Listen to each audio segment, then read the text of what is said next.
What's up, everybody? Welcome back to Flux Harmonic. I'm David Wilson, and we're back with the final stream for the Ludum Dare 51 game compo. Up until now, we've gotten a basic dungeon crawler game working in Mesh, and we've made pretty good progress adding features to the game. Probably could have made more progress if I had to spend so much time like trying to fix things in Mesh, but that's fine. That's part of the whole process. So what we're going to try to do in this stream is to sort of finish out the end-to-end game loop, I suppose you could say, how you can start the game and then try to complete the game either by winning or by, I guess, dying or losing, whatever you want to look at it. We do have enough stuff in the game now where we can put that together.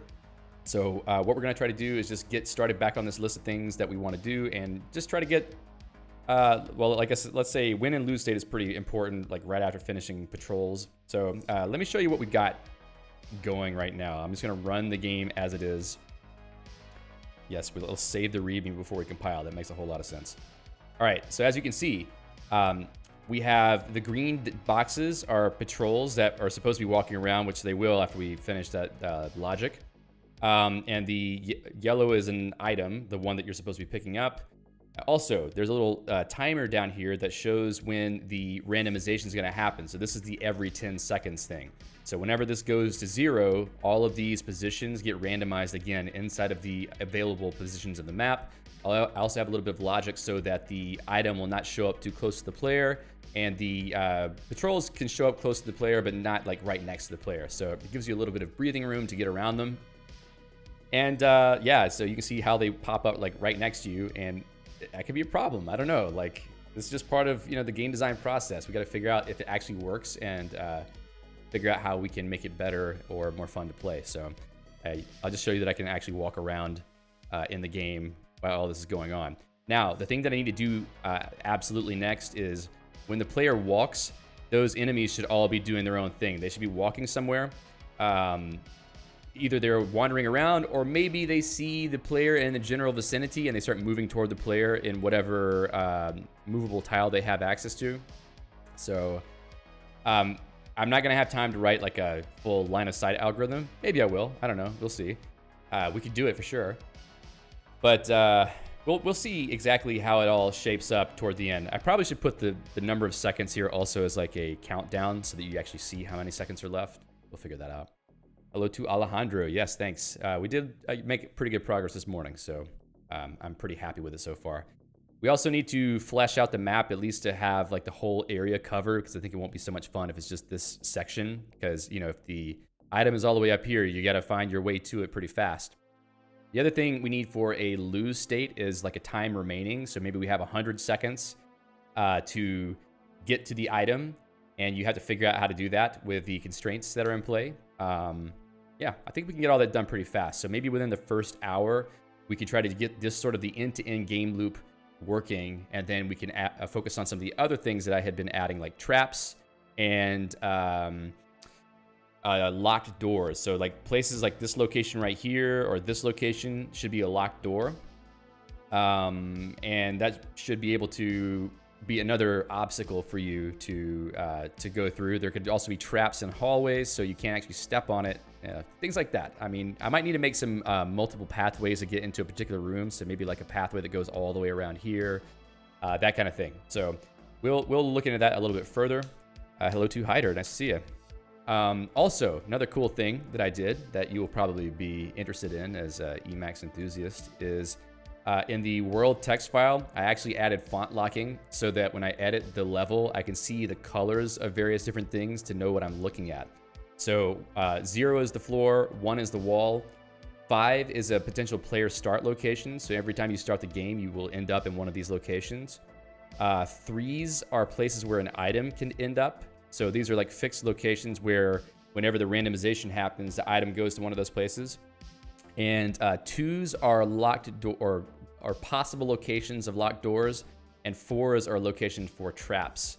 So we have the ability to predefine locations where the randomization will place things, which actually gives us more control over the design of the map. So I think this is much better than trying to do like a randomly generated map, because now we can actually craft it a little bit rather than it just being completely random and making no sense whatsoever. So we may only get to finish designing one map for this, but I think it's actually, you know, pretty nice to have a very primitive map editing system for the game so that we can experiment with different things pretty easily.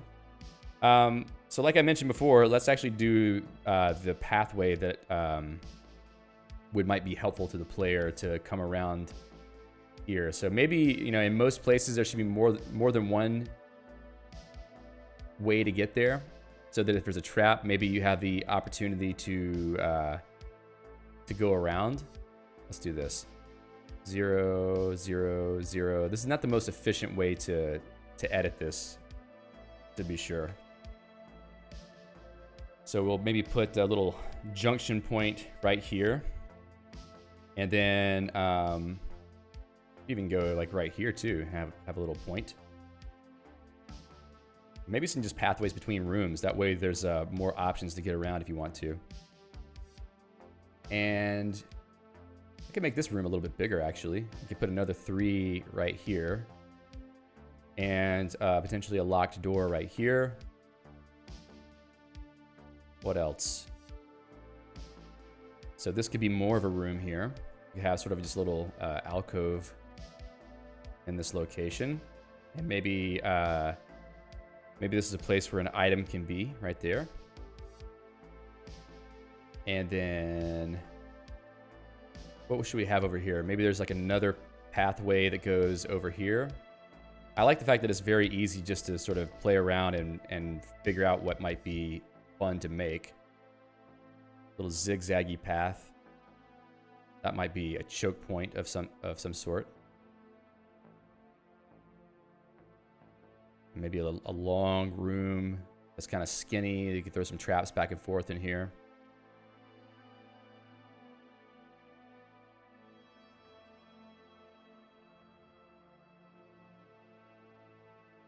And also this could be a place where the player spawns. So we could put player, what was it, 5? Yeah, 5 was a player spot. And then maybe an item position here. Now, if we put traps in here, then you're not going to have any way to get around. But I wonder if I could just put like a little chunkier section there. Maybe I can throw a trap, 2 trap positions in, 4 and 4. Maybe they won't both be traps. These will all spawn randomly, so we'll have to see what that looks like in practice. But that gives us a bit more of a world, and we can run that and just take a look at what it does. That's looking more like a game. Looks kind of like an anthill. So it's got all the little squirrely pathways.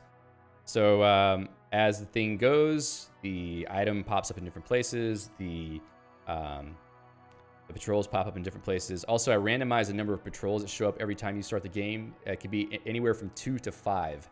So depending on how you start the game, it may have more people to avoid than other times.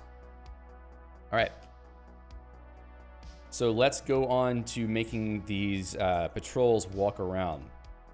I had started thinking about a function for them to decide where to walk next. So define move patrol.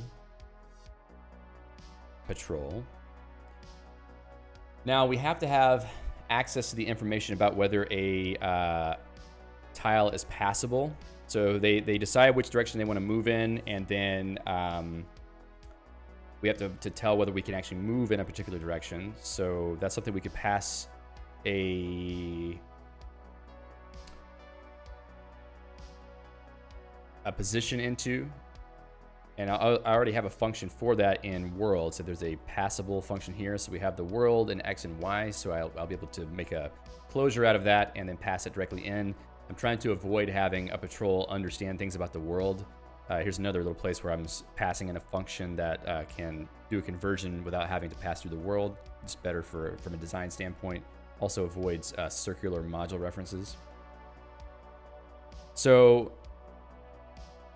let's see. For moving. Oh, I also need to know the player position. So I don't want to pull in player X, player Y. Let's just pass that in directly. So we're going to want to make a decision about where the player is.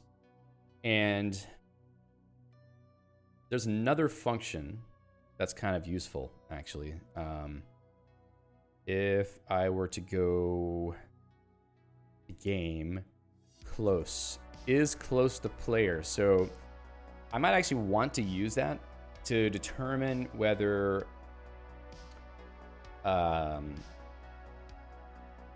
if the player is nearby, if like they can just sense the player is nearby, they'll start moving toward the player. Otherwise, they're just going to pick a random direction to move in. That's just sort of the idea that I have in mind right now.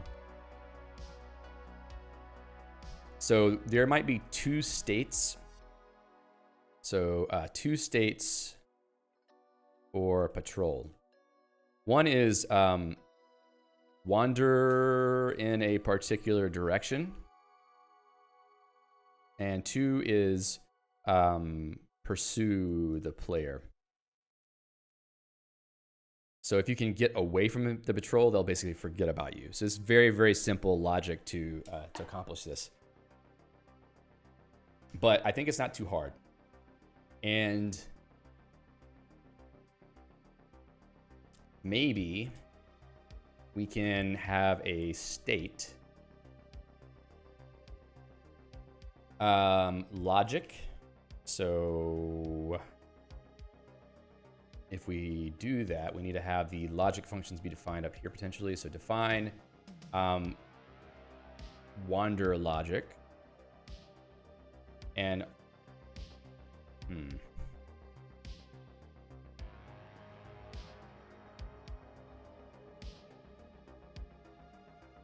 trying to think of a way to generalize this. Because if we want to pursue every frame, so maybe I'll just write it down here. So if player is within 5 tiles, pursue. Otherwise, resume wandering phase. So I'll probably need to do a utils.msc and then move that.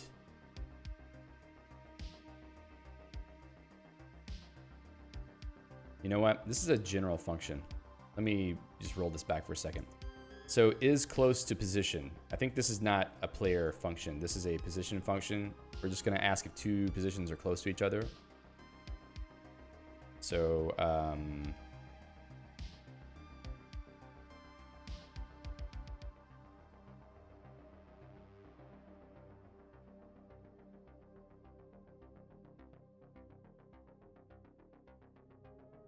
I don't know, A and B, whatever you want to call it. So 1x, 2x. Whoops, I can just delete that. 1y, 2y. So this is a very simple function. Basically just gets the absolute value of the distance between the x and y coordinates. And if they're both within a distance, it's true. Oh, I don't even know why I'm storing the result halfway. Maybe I was writing it out. So this could be even more simplified by dropping it up here. So let's do that. Come on now. All right, so is close to position. Now this can go to utils. Export that. There's probably a better name for this. So define module erratic utils. And now we can use that in the patrol logic. So we have player X, player Y is close to position. Player X, player Y. Patrol X, patrol, patrol, patrol, and then player, no, I already did that. I need the distance too, so let's say 5 on that, I think. Okay. So we can do an if on that. Maybe this is just a simple function. There doesn't need to be any state management because the logic is effectively dumb.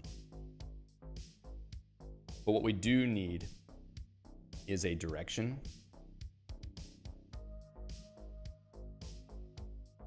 So I'm gonna store direction left. Whoops.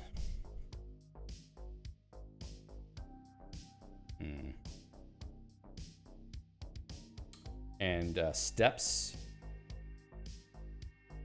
So that's kind of the idea. So for wandering, the logic will be that we pick a direction to walk in, and then we take a certain number of steps. And if we happen to go into the radius of the player, then we'll start pursuing the player. But otherwise, we will just go back to wandering in a particular direction. So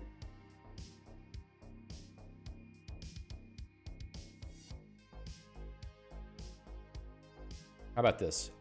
We'll have a state. We'll call this wander left. Maybe there's a better way to do that, but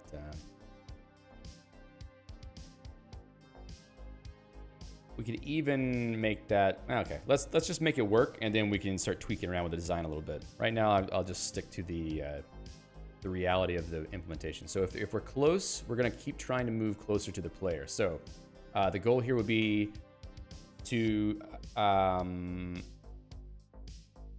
would be nice if we could reuse that.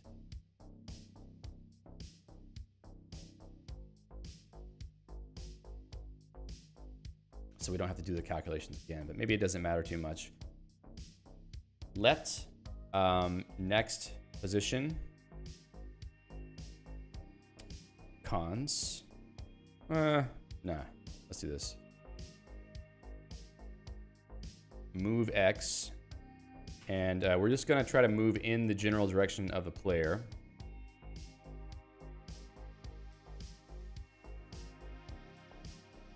And we have to come up with a value for the direction to move in, which is not very hard. All I gotta do is subtract if the patrol position is greater than, it needs to be, okay, so we'll say player X, patrol X.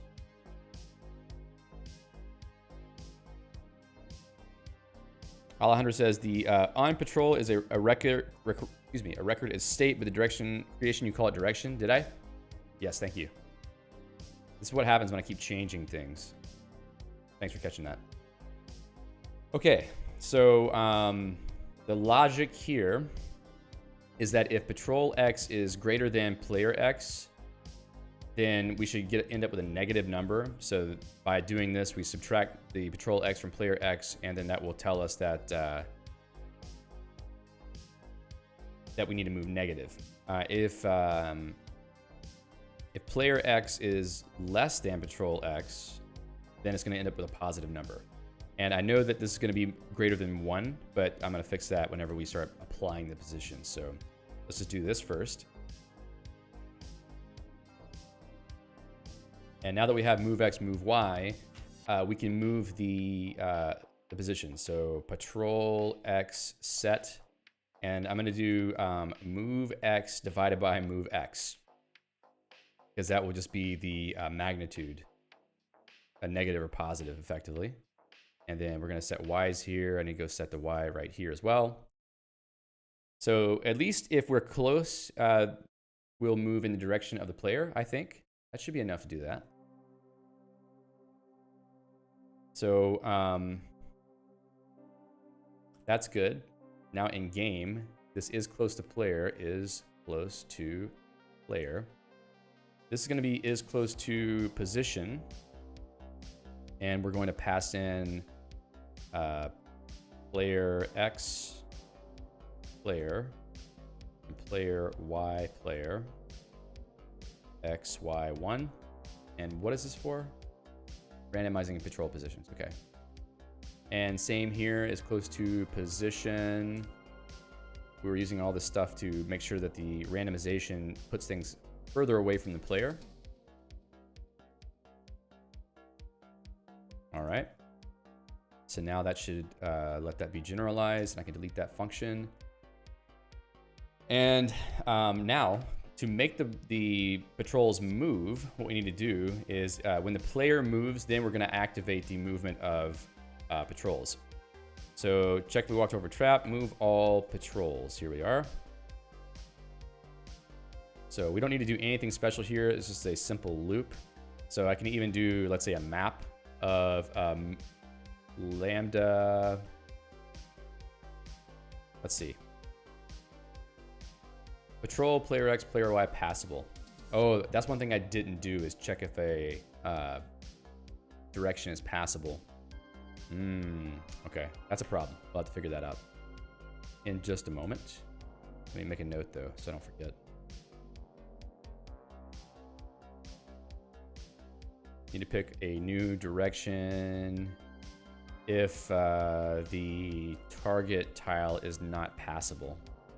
So if we can't go in one of the directions, we have to find another direction to move to potentially get closer to the player, but it might not work. Very, very simple logic. And then in game, patrol, and we're calling it with the patrol, move patrol, patrol, player X player, player Y player. There's a function called world is passable, but I think is passable. I should be using passable, or sorry, is, because that's, you know, passable already sort of implies that it's a predicate. So world X, Y. I don't want to pass the world in, so I have to pass another lambda here, X, Y. And then I can call world is passable world X, Y. Ah, good question, Alejandro. You're right. I did just set it to 1. I'm not adding it to the existing position. Thank you for catching that. Once again, Alejandro comes to save the day. All right, so we need to add this to patrol X patrol. And then, yeah, so we're gonna add that to the current position. Patrol. And we'll just drop this down. That is much better. Thank you very much. Okay, so that should allow us to map over all of those, and then we need to pass in the patrols list, and I think that is enough. So let's give it a shot. As always, crash. 188, I think I haven't pulled that utils library in, so let's say right about here, maybe. Oh. Utils.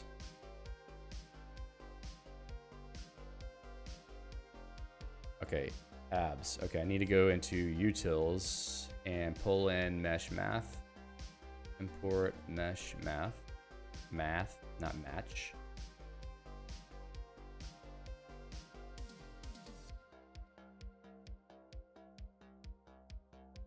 All right, so we got the stuff happening, but so nobody's moving right now because they have to be close to me. So I'm gonna move.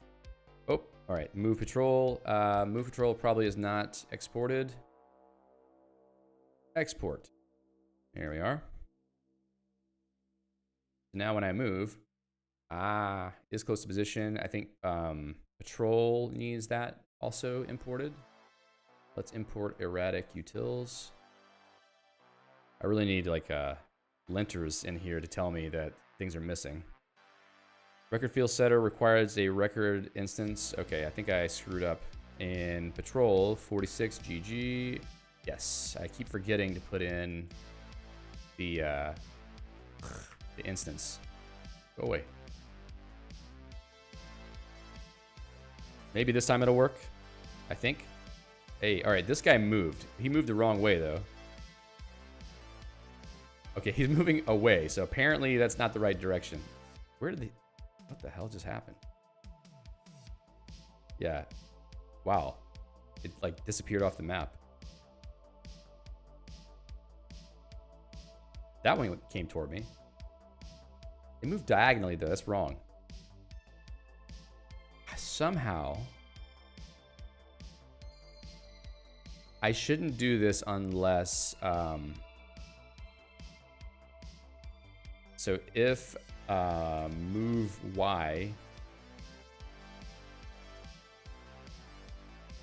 not, well, I don't want to do a division by 0, but apparently that's not even the problem.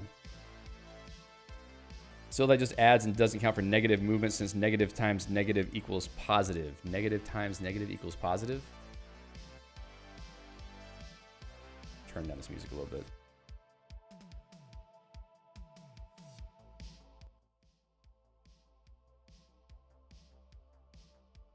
It's a bit better. Okay. So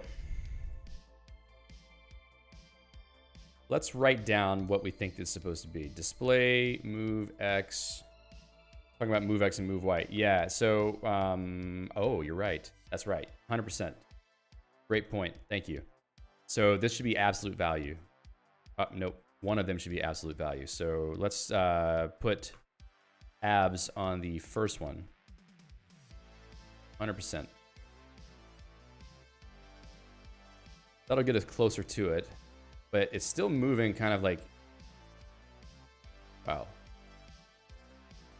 This doesn't have math?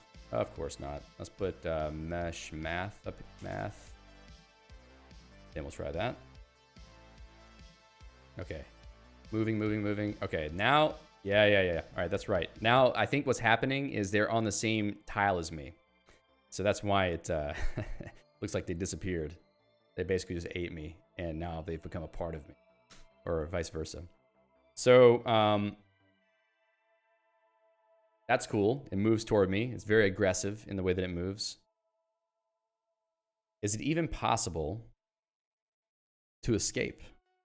Once you get close enough to one of these, look at that. I'm stuck. Can't get out. It's done. Especially if you have two of them chasing you. I wonder what maybe the distance to them needs to be shorter before they start chasing you, like to give you a chance to get away. Patrol, make this 3 instead, perhaps. So let's walk. Okay, that guy's chasing me right now, but at least it's far enough away. Where did it go? Oh, the world is being drawn on top of it, I think. That must be what's happening. Okay. So now we need to integrate the logic for passability. So how do we implement this?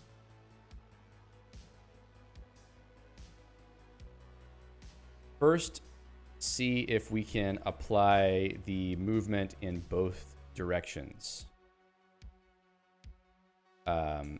If both doesn't work, try either axis.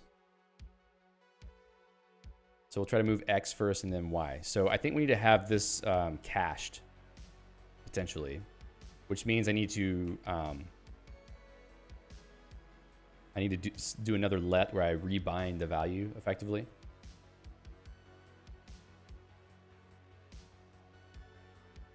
Or maybe I can just say dir X instead. So I can take that and just copy it for Y.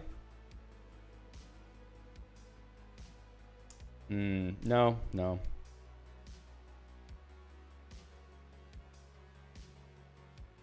I think that I need to actually get the full new position. So let's try this instead.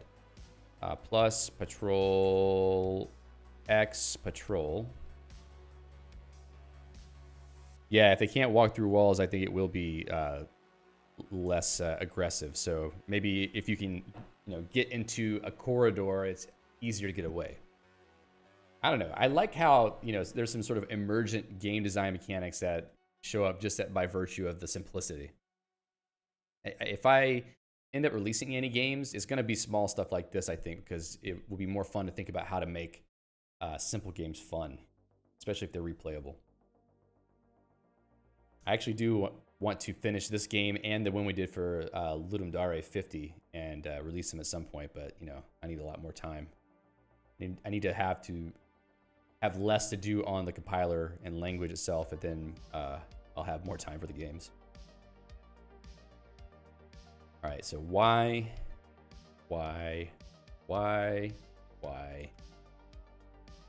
And I'm gonna call this new X and new Y.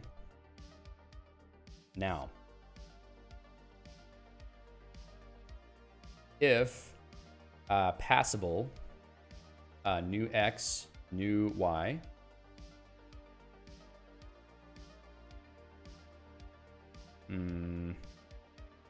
Sometimes life gets in the way. Yeah, a little bit.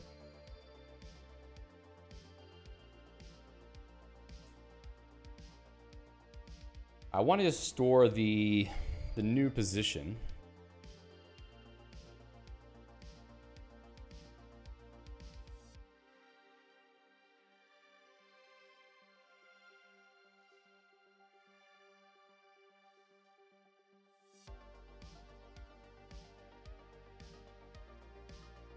Let's just do this a simple way.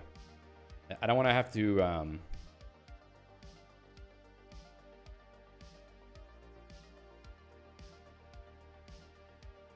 repeat this patrol X set, patrol Y set. I want either we make it a function or try to find a way to just like pass it through. Maybe function is just better. So define. I am losing my mind. Another let. Yeah. I mean, I was thinking about having a let where I return a const pair. So like let new position, and then I could do this whole logic here. So it's not ideal, but it's fine. So if it's passable, then const new X, new Y. And then if it's not passable, then I say if passable, new X and patrol Y. So I just check to see if the current Y position, but the new X is passable. And if it is, then I can return the new X, const that, new X, patrol, Y, patrol. Should I just save those somewhere? I'm referencing them a few times, so maybe I should just have let patrol.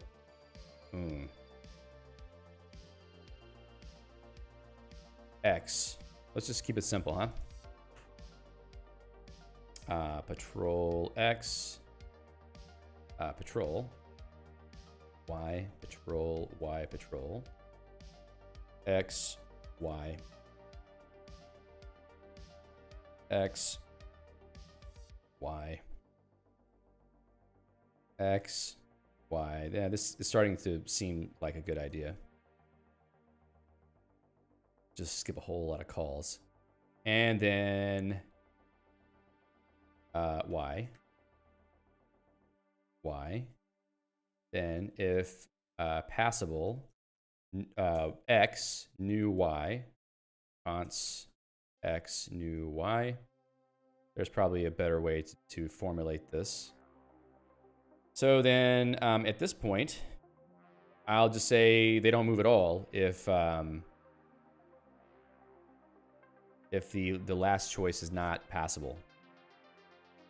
Because that's fine. I mean, it can be simple logic. So after we get to this point where we have new position, we can say patrol X set patrol car of new position. And same thing for the Y set with the cutter of the position. And then go down to this blue parenthesis, and that should do it.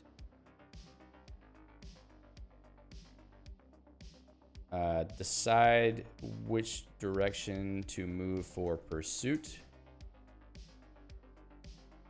Let's see what this does. All right, so it crashed. Line 39. Oh, we forgot to wrap the let around everything. Maybe another one. That last con, could it be the wandering state? Maybe, maybe. Yeah, actually, you're probably right. I should just like kick it back into wandering. Good point. All right, this let also needs to wrap. Keep forgetting to wrap the bodies. So Alejandro makes a good point that this should actually go back to wandering state. So this could be a begin. And then we'll have this be a little to do here because I'll do this after we can verify that it works. All right, so let me get close to a... All right, so he's moving towards my X. Now he's chasing me through the core. Oh, wow. How did he... No. That was an invalid move. Okay.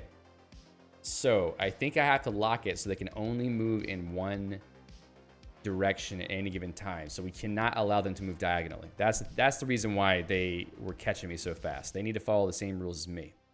So, because he just jumped around the corner. That was crazy. So then I only pick one direction to move. So I either move X or Y. So this actually becomes easier because I can remove this one right here. Because we can never set the position as a diagonal move. So either it's moving through X or moving through Y, and that's it. Let's try that out real quick. All right, so now if I move around,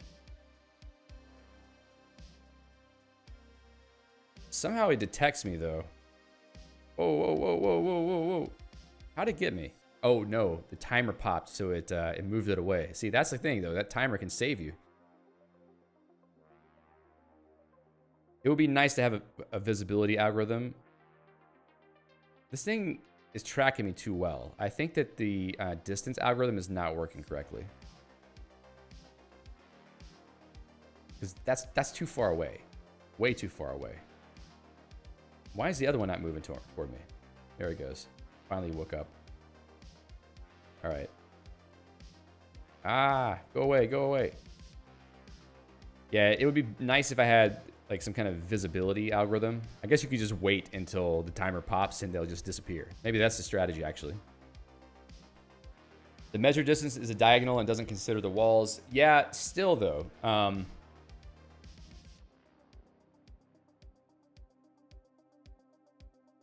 So this is, how far away am I at the moment? Okay, so that's 1, 2, 3, 4, 5, 6, 7. If I get within 5, then it starts chasing me, which is wrong. I think I know why. So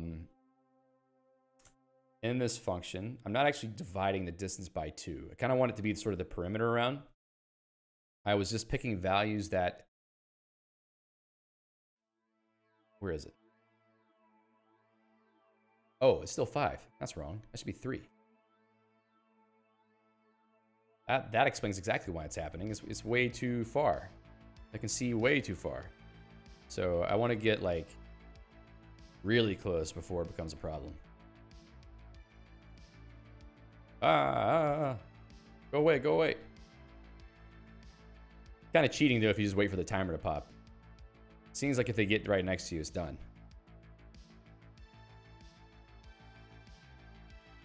Raycasting, yeah, I mean, if we have time, I'll implement it. Yeah, so let me just write that on the to-do list. So we finished this. But they're not wandering otherwise. I need to do the wandering, but add raycasting for patrol vision. So we'll do that too. The last thing is, oops, I need to add the wandering state. So I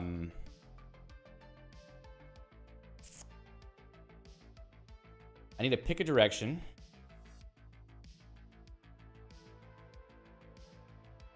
Is close to position. So if we're not close to the player anymore, then we need to do the wander. But if we are close to the player and we don't find a direction to move in, maybe we should just immediately snap back to wandering. Maybe do wandering for 1 frame. Maybe whatever direction they were wandering before. All right, so let's see, what's the logic for that? Do we have a current wander direction? Wander patrol. So let's make a function for this. Define wander patrol. I also need the passable function because I need to tell if I can walk through the wall.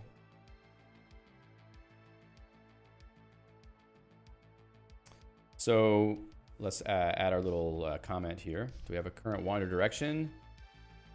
I mean, we'll always have one, so maybe we just check what it is. So equivalent, I really need a case or a con statement here for sure. Let deer patrol state, right? Maybe I'll make that direction now because it doesn't really need a state.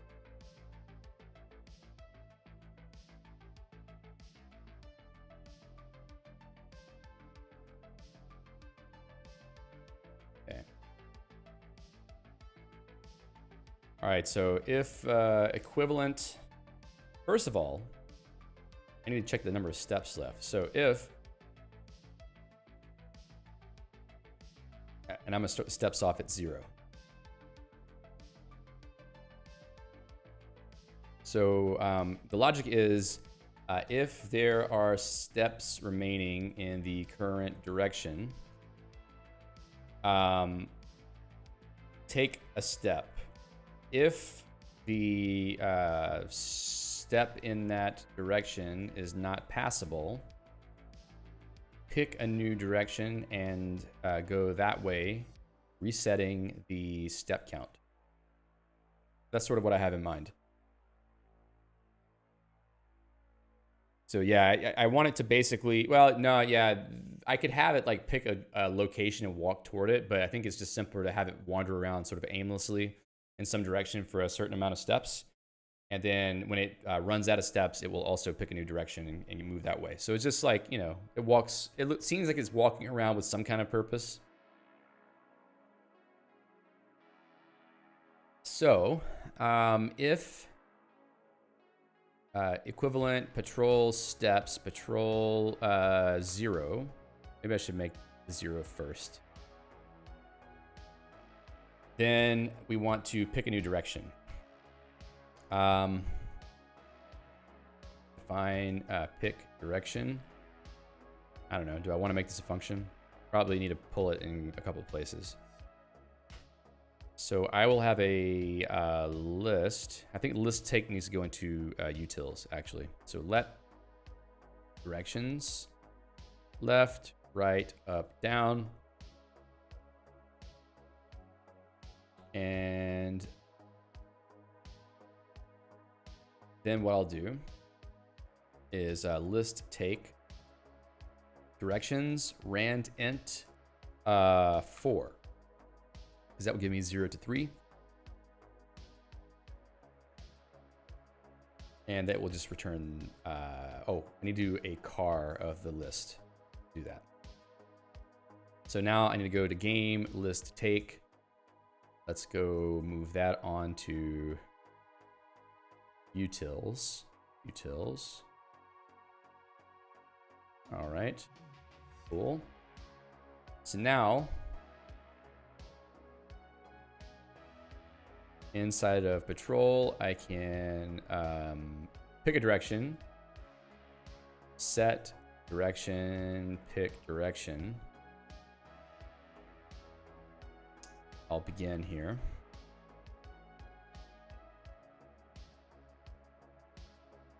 Okay.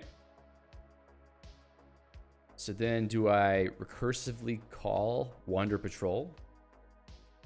I also need to set the number of steps. So actually, maybe I don't set direction. I set the patrol steps set. Let's say max steps. We'll have a constant for that, more or less. Define max steps 10, maybe 10 steps in a particular direction. So, actually, I lost my train of thought here. Direction, patrol, we need this to wrap this whole thing. So we're setting patrol rand int max steps. So that should give us a new set of steps. Yeah, I may have to call this more than once, so we'll think about that a little bit. So patrol direction set patrol. Lispy. Dude, don't do that. This thing just does all kinds of wacky stuff because I don't know what keys I'm hitting. Okay, so that will set the direction and the new set of steps if the patrol runs out of steps. But we still haven't moved the patrol yet. Wouldn't that lock the game until the patrol moves in a particular direction? If I do an infinite loop, maybe, yeah. I would have to make sure I don't try too much. However, I think it would be unlikely that the patrol can't move at all unless I make a bad map and they just show up in the wrong spot. I think. Because there should always be a direction to move.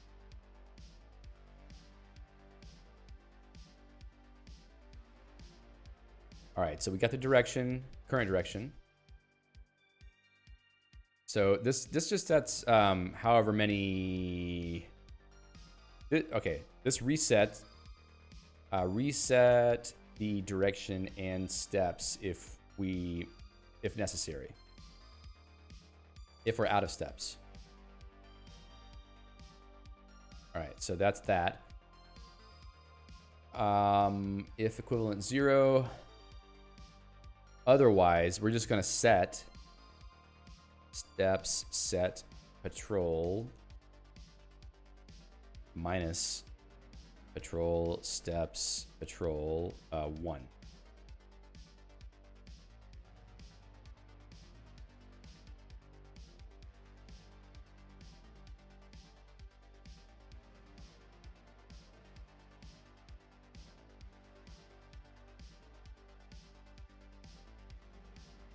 Okay.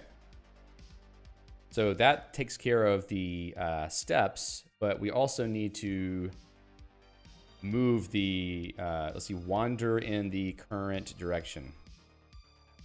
All right, so now we have, we know that we have a number of steps left. We know we have a direction to move in.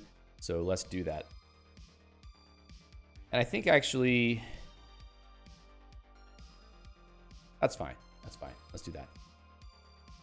I was thinking that if we have max steps and rand int goes to max steps -1, then this whole thing will do the wrong number of steps, but that's actually not true because we're not decrementing the step until the next step after this direction was picked. So I think it's okay. So now in this case, we want to move in the desired direction. So let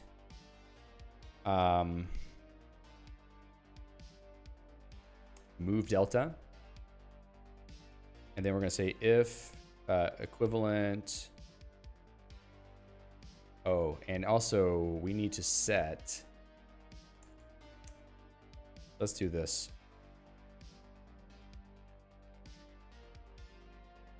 Because we're going to use this later, so let's do it right. Oh, come on.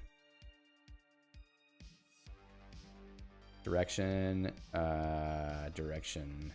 Bam. Okay. Now move delta equivalent direction left. Then the delta is const -1 0. I was gonna maybe put a list together, but let's just go with this ugliness for right now. I really need cond or something. I'll add it soon. Direction right. Cons 1 0. if equivalent direction up, cons 0, -1, if equivalent direction down, cons 0, 1.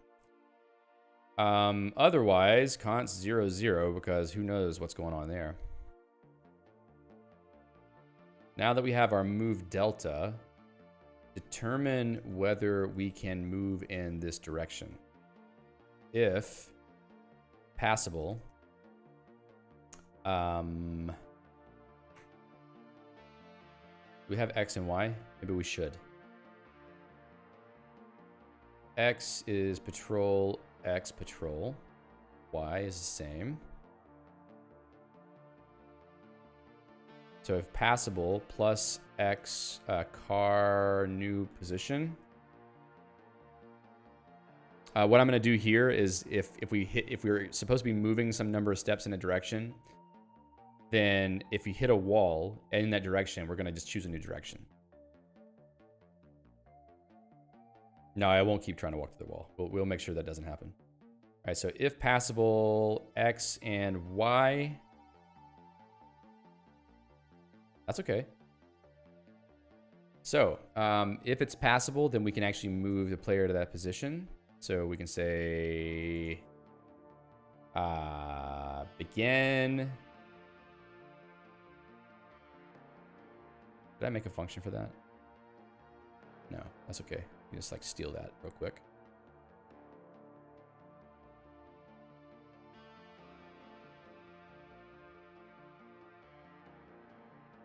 It'd be nice to store that, but it's not super important. Yeah, why not? New X.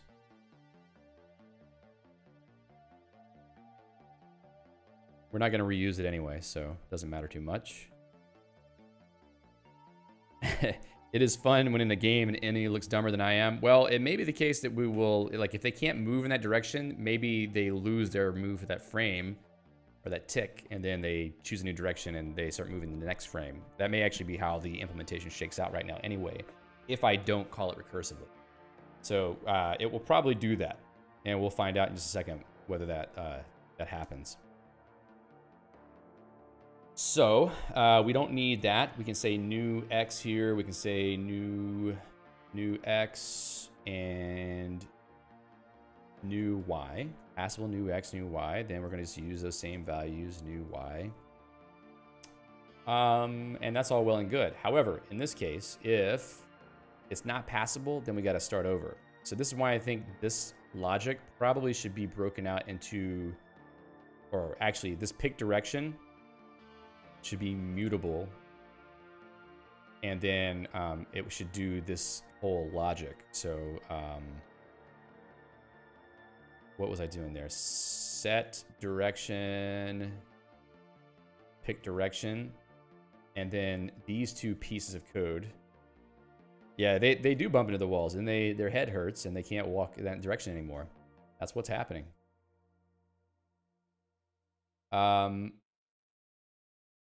All right, so let direction. Let's just store this here, because we're going to use it multiple times. We got that, and we're going to wrap that. So patrol steps set, patrol direction, set patrol direction. Let's just make that one line. And then we can return direction so that the caller can use that. In fact, pick new direction. Let's call that.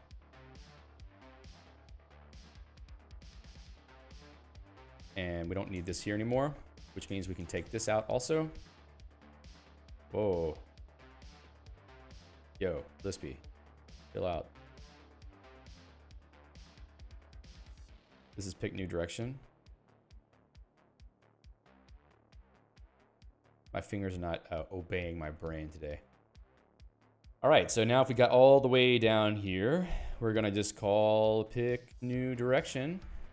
And that's it. Pick a new direction. It will go into effect on the next move. And that's how we know.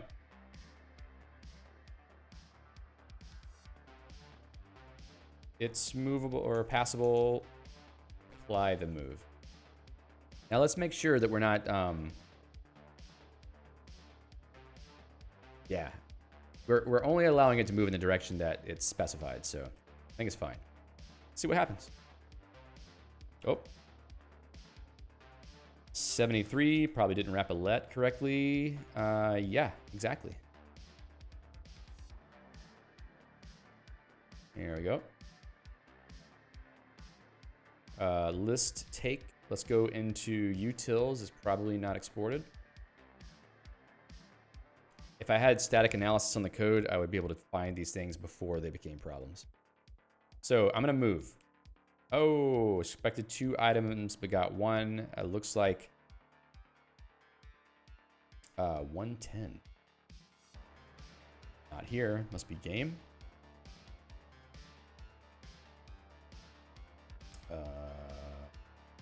What? Why does this have anything to do with items? I bet I changed the code and screwed something up. What did we change inside of this file? We took out list take. We added this function. That seems okay. Uh-oh. I hope we haven't hit some strange little bug. This also... No, that's right. Okay. I can debug this. 110. If equal player X, item X, car remaining. Expected 2 arguments but got 1. Which one of these would be the culprit? None. Anything above? This feels like a red herring.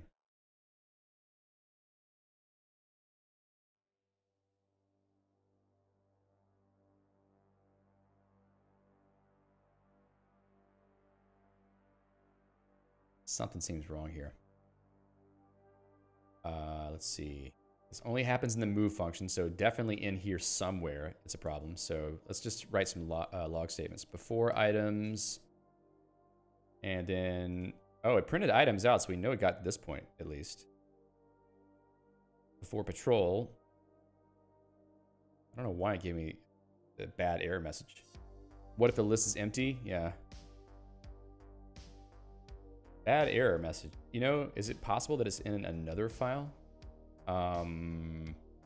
Patrol. Oh, that's right. Wander patrol. I really need to have the right, what you call it? Passable. File being written out here because I don't know which line 10 it's talking about. I think it should work now. Or not. 40. Patrol is not good. Oh, okay, I just need to say patrol here. Pick patrol. Patrol.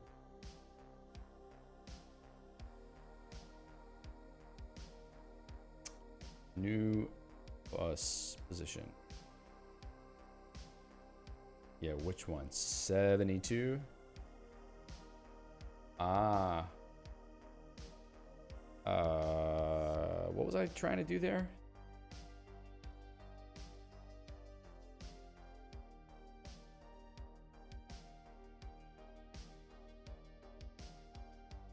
Did I just like dream that I had put a new position variable in there? Apparently I did not. So maybe I intended to make one. So hold on.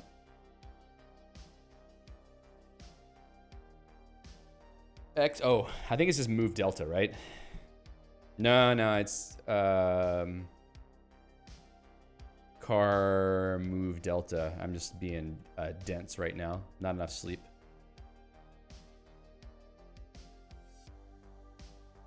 All right, let's try it. All right, they're wandering. This guy is a little confused. Cool. So they're just moving. They're just doing whatever they want to do.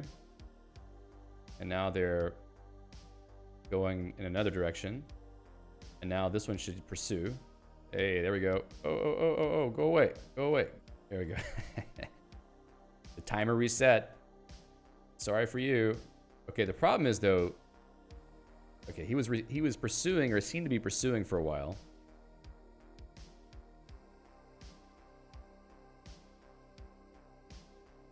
Maybe it just feels like they're pursuing. That's cool though.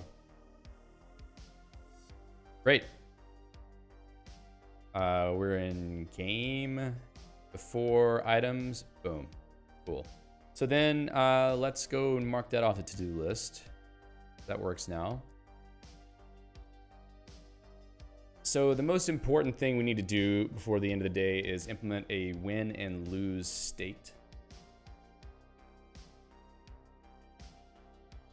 So this is a good opportunity to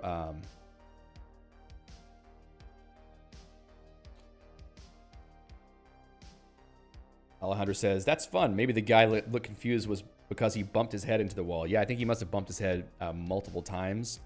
So if you pick a new direction and it happens to be the wrong direction, then you're just going to be bumping against the wall, which actually is not a bad thing. I think that makes him seem dumber. So I call that a feature, maybe. I call that emergent game design. Because it emerges from the simplicity and the stupidity of the implementation. All right, so win and lose state. So the point here would be if you grab the item, the goal item, you win. If an enemy or trap touches you, you lose. If the time runs out, you lose. And that's what it is. So first of all, we need a time limit. So let's go here to where the interval is. Time left in game. We'll say it's 100 seconds. In update game, we need to update the game timer. Set time left in game minus time delta. And we are, whoops, we're going to subtract that here. Time left in game. And this also needs to have a max with 0 so that we don't go below 0. Is the game over? If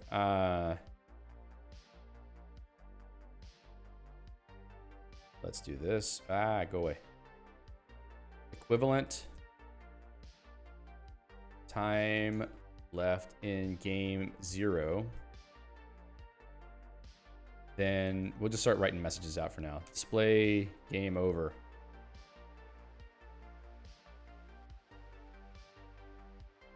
There we go.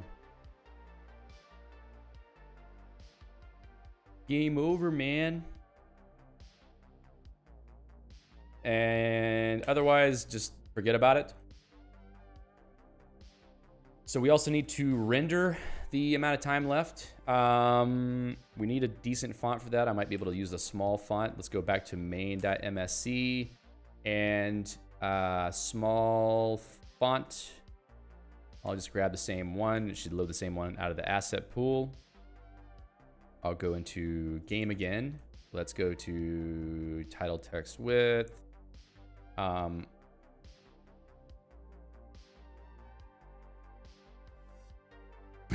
If you win, will it say man over game? Yeah, maybe. So result font. Oh, okay. I was doing that inside of a function. So define small font nil. Now result font. We're going to do this one here as well. Set small font. There we go. Now we have a font to render with. And what I want is to render that text toward the right side. Also text width. Let me copy this little snippet right here. So when we draw the timer, we also need to draw the other timer. So what I want for this is to draw the time remaining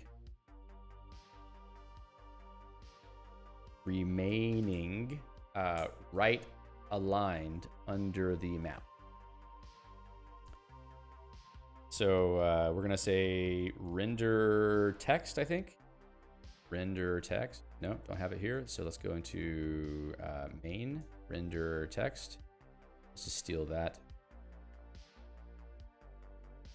No, well, okay, I need that too, but I also need render text if it will copy it. Whatever. Not what I wanted, but I'll get it.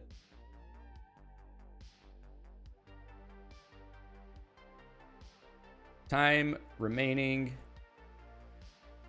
I actually don't want to string append this one. I want that one to just be hanging out. Well,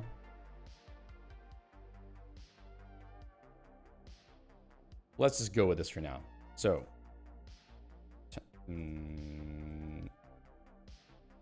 what? Oh, how many digits? Okay. Time remaining. Time left in game. I think it's the variable name I used. I don't know if that's mandatory. We'll find out in a minute when it starts yelling at me. Window width minus 220. Yeah, sure, whatever. 60? What's that? Oh, is that the Y position? Yeah, it must be the Y position. So for the...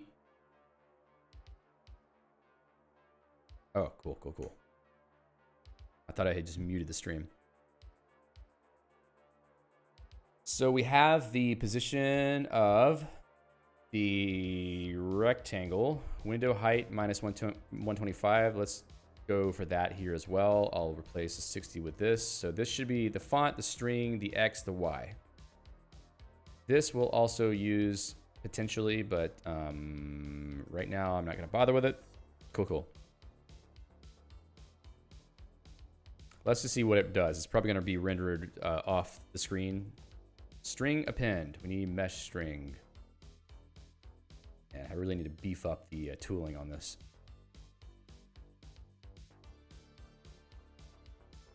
All right, so time remaining is just like way off the screen right now. What we can do is let time string be this, then put time string. All right, and then what we'll do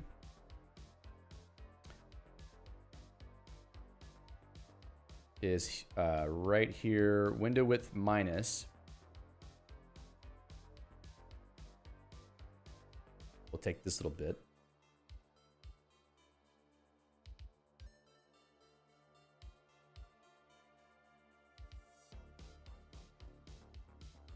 Font text width, small font, time text. We can call it that, time text.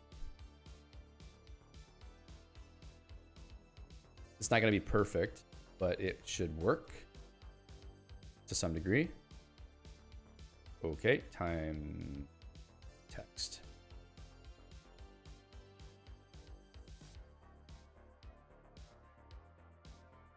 All right, so it is showing up more or less. I don't like the way it looks. I might change it a little bit, but at least for now, that's something that we can use. I also need to change the position. So window height minus, let's say 100. Also need to subtract this by a bit of an offset, I think. Let's say, oh. Offset X. Let's call it offset X. I think that should help. Okay, where's offset X? It's up here somewhere. Oh, I'm sorry. World X. So we can calculate window width minus world X. Just to see how much offset there was. No, that's not right.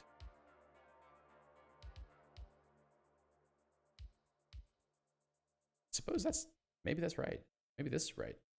This world X. That's the amount of offset. Boom. Look, that looks great. Maybe I'll push it down a little bit more. So window height minus 90. Let's just give it 10 pixels maybe. And there we are. So I think it looks pretty good.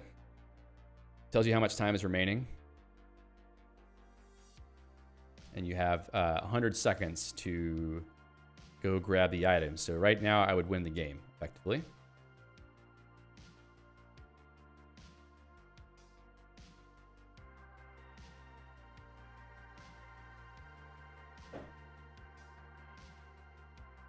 So if I were to change something, I would put time remaining on a line above. Actually, let me just show you what I mean. Maybe there's not enough space for that though. Can I do full screen?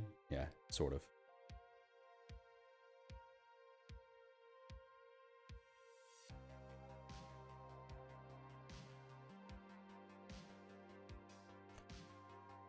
I wonder if 100 seconds is too long.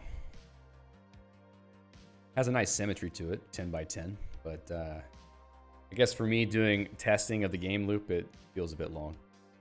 I can change that though. Okay, so now we have a timer. We're displaying the timer. We know how much time we have left in the game, and we can put it into a state where we can ask the player if they want to play again, which means we need to be able to reset all of these variables, which is kind of why store these in. Might be good to store them in a record so we can just have the current game state and not have all this stuff kind of just hanging around loose. Technically speaking, world is part of this also, so I'll just put that right there.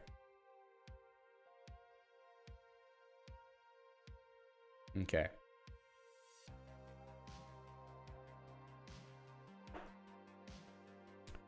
So this is the non-fun part. I need to show a screen saying that the game is won or lost. And I had something for that in the other game.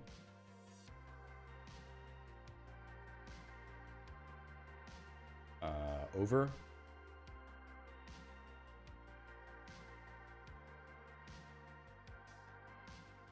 Yeah, you died, depleted. We had those things. I don't know if you remember that, Alejandro. From the last game we were working on. So, prompt. I think I had like a prompt. Respond to input to the prompt. That makes a lot of sense.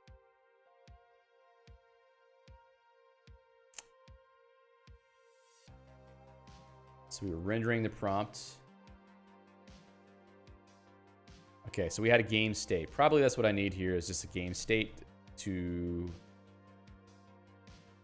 define state playing, I suppose, or maybe nil to start with.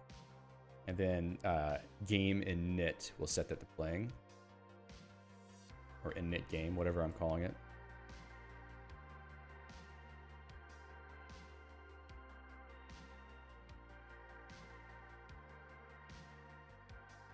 So then, what was it using for, if it's not playing, then we're prompting effectively? Okay. Let's see. We want to render something different whenever the game is over. I think I was rendering maybe like a translucent overlay. If not playing, render text, render text. Okay, so I can do that. HUD with result font, result text.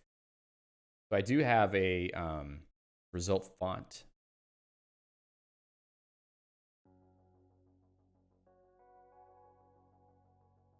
I need to come up with helpers for some of this stuff. I think it would be useful if I had a way to reuse some of these things I had done the last time instead of copying and pasting the code.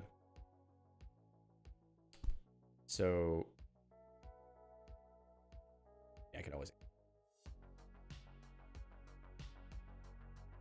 like rendering centered text, for example, or a text that's aligned in any particular way. Did I ever add that? I feel like I may have added that at some point. Let's check out depth, substratic, engine, module, substratic, renderer, or is it font? Text? Ah. The font code cannot be all in C, can it? Maybe it is. Okay, that's right. Maybe set those windows to start a substratic. Yeah, I know. For these kind of game jams, it would be good to just have some helper functions or just showing up, you know, simple UI. I probably should start writing some of that. I don't want to do that right now. I've only got about 2 hours left. 2 hours is good though. Also, maybe the game state could be there. Yeah. Or at least some concept of what you would have there in the game state, or managing scenes. I had been doing that too, didn't I? I think I had some design for a scene situation, and I think I might have left it in the code for the other game, unless it's in a branch. I remember like starting working on that. Huh. Let's see. Firefox. GitHub.com/substratic engine. Do I have branch? Swear to God, I was working on that. I don't know where it went, unless it was in that other game set of modules. Man, I must have lost that. Anyway, one concept that I do want to implement in Substratic is sort of this idea of a scene, or it's like a state of the game that has a renderer and updater and input handler, so that you can easily just add new scenes and transition between them without having to like write all this stuff manually like I do every time. Let's go back to the other main. If we have some time, I might mess around with that, but I think we might have just enough time to do some cool stuff in the game, so let's just focus on that. So I want to do centered text rendering for the result text. So in the renderer, not in the main renderer, in the game renderer, I need to check and see. Also, this needs to check if equivalent state playing, then we do this stuff. Otherwise, we do not update anything. We'll let that T stay there. Continue running the game loop. Yeah, definitely we were trying to work on that, so I might have to hack on that some another time, because it would be really useful to have.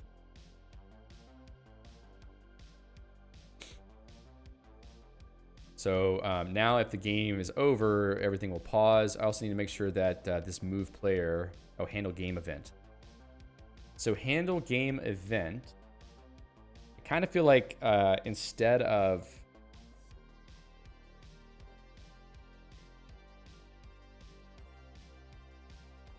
the game event being passed directly in, it sort of like gives the main function a little bit too much knowledge about the game itself. So it's basically translating the key events into game events, and this should just be in the game itself. So I'm thinking about how I would deal with this. Current updater. Define current handler. Handle input event. Handle input events. Okay, so what I want is to just dispatch if handle input event then dispatch to handle input event. Input event. And then this whole thing becomes a function. Handle game input event. Now in game, we can have define handle game input event, input event. Export that. Then drop this in. And then I can say if equivalent state playing. Oh. Then I do the handling of the game event. I dispatch that. Remove that.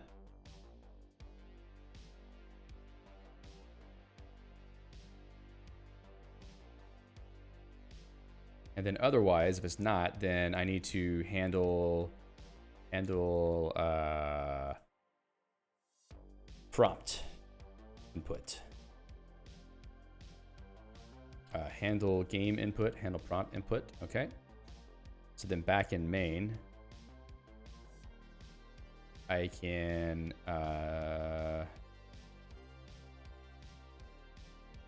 this needs to be on the inside. So if input event. Why is it?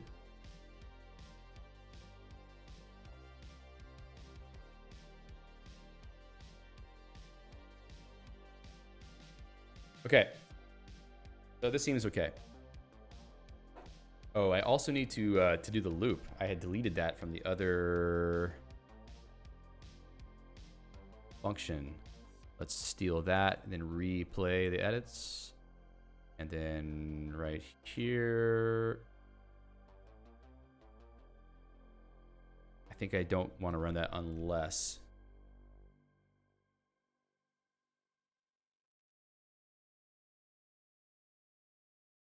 No. This is the begin, right there.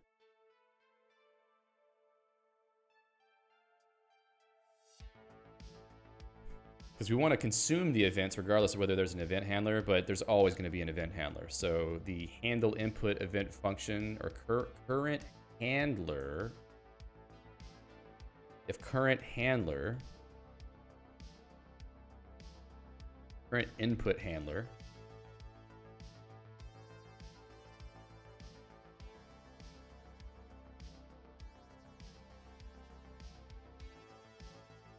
all right, there we go. So we got current input handler.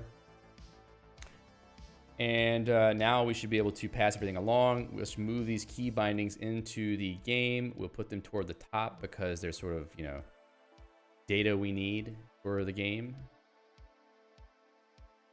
Okay, define key bindings for gameplay. Probably this could be simpler now, so I may not need to have this kind of thing. Maybe enable some key cores for like walking in diagonal. Yeah, well, I have that functionality in the other game.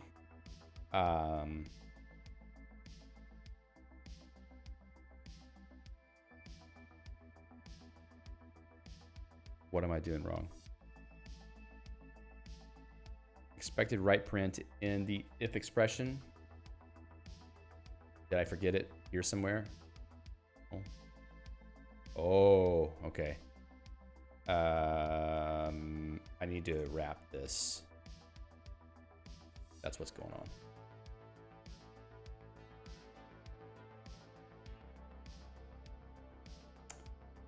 So let's make sure the input still works. Okay, I can still move. That's great. So now the benefit is that whenever the game is no longer playing,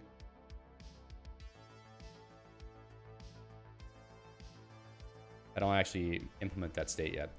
When the game is actually playing, I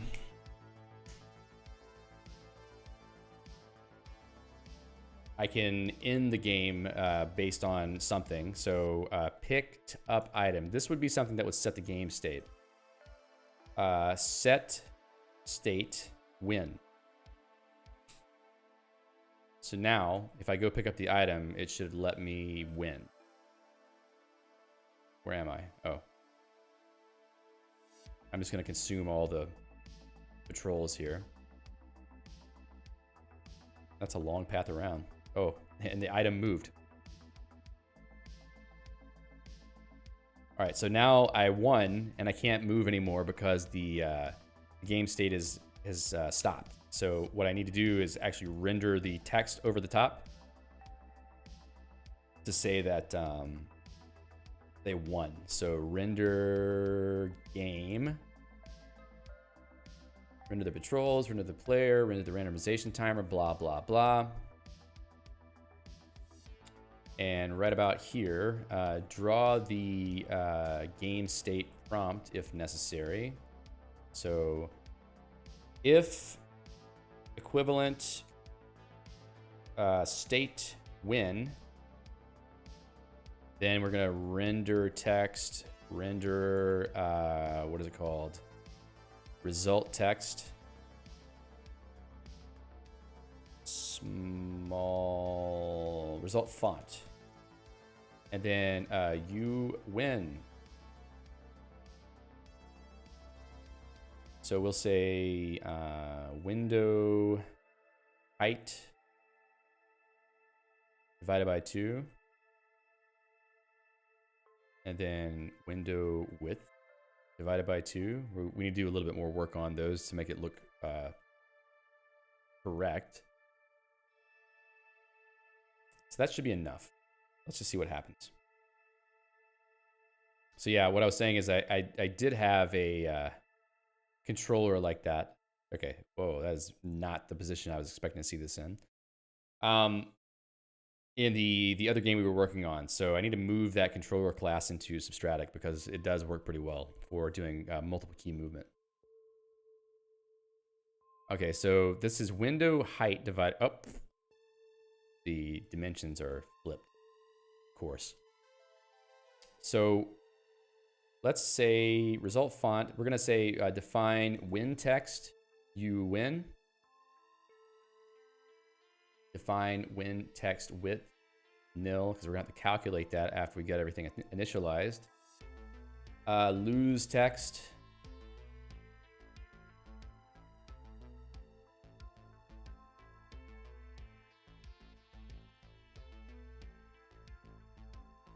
So harsh. You lose.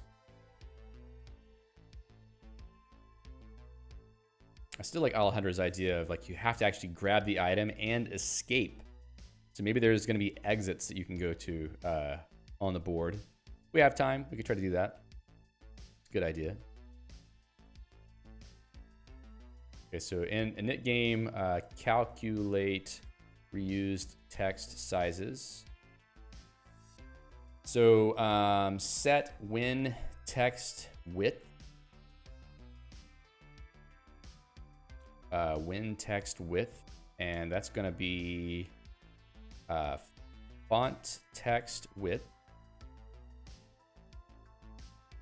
Set win text width. There we go. Let's do it this way, like that. Win text, and this is going to be the result font. This is also going to be lose text.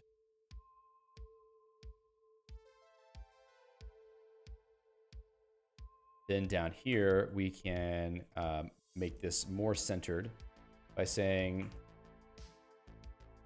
that the window width divided by 2 divided by the win text divided by 2. I think I should just have a function. Let's do this. Define render text centered, font text X, Y, and that's it, right? Okay. Let's see. Nope. Text width, text height. We'll do it that way. And then I need to basically steal this. Put that in there. Okay. So font text Then we'll do this. Oh, I have to have the window width and everything too. That is annoying. You know, I don't really need it. Since this is a helper function in the same file, and that's a global, effectively a global variable, I can just keep that. X and Y, yeah, it's going to be... that's actually a good point. Maybe I don't need that. Well, it needs to be centered with respect to a particular position.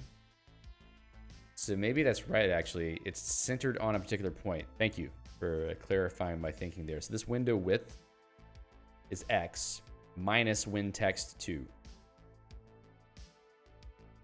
Or minus text width 2. Width. Minus Y. Let's just copy that. Boom. All right, so Y. Ah, come on. And then text height. That should be good enough. So now I can say render text centered. And the X and Y will actually be the window width, window height. We want to center right there. Render text centered. I don't like that. Renderer result font text. Is that right? Render text. Renderer font text. And I missed the renderer here. So renderer font text XY text width text height. Okay.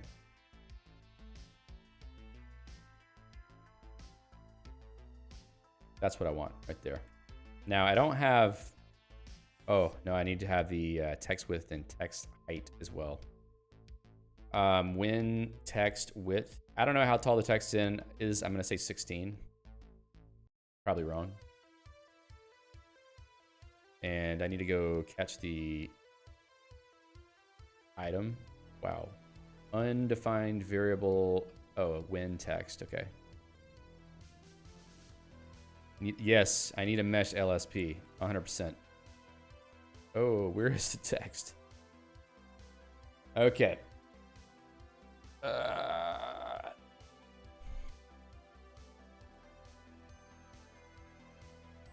Window width, window height. Is it...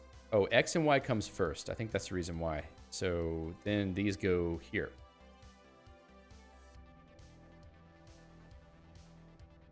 Where's the item? Yeah, I'm totally stuck here. Look at that.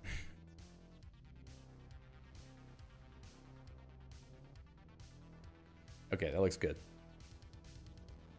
But I also need to ask the player if they want to play again. Also here, I would like to darken the whole screen. So render rectangle, render rect, is that what it's called? Renderer draw rect.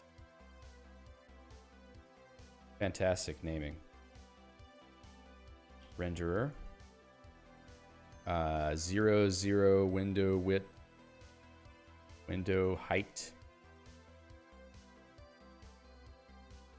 Is that right? And we're gonna say, do I have a color here anywhere? No. So define fade color is RGBA 255, 250, no, 000, 000. I want it to be faded somewhat black. And let's go with an alpha value of 180.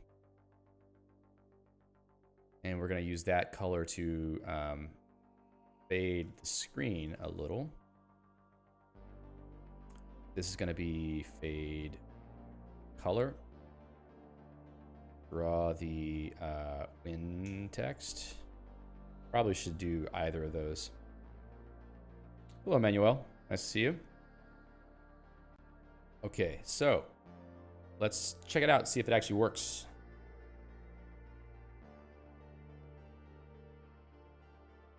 Yeah, I'm not gonna make it in time. Look at that. See, that's nice. The map is getting big enough now that you have to actually try to get there on time. You win. Okay, it's faded pretty good. I like that. Maybe not as much. So I can say change fade color to 200, let's say. All right.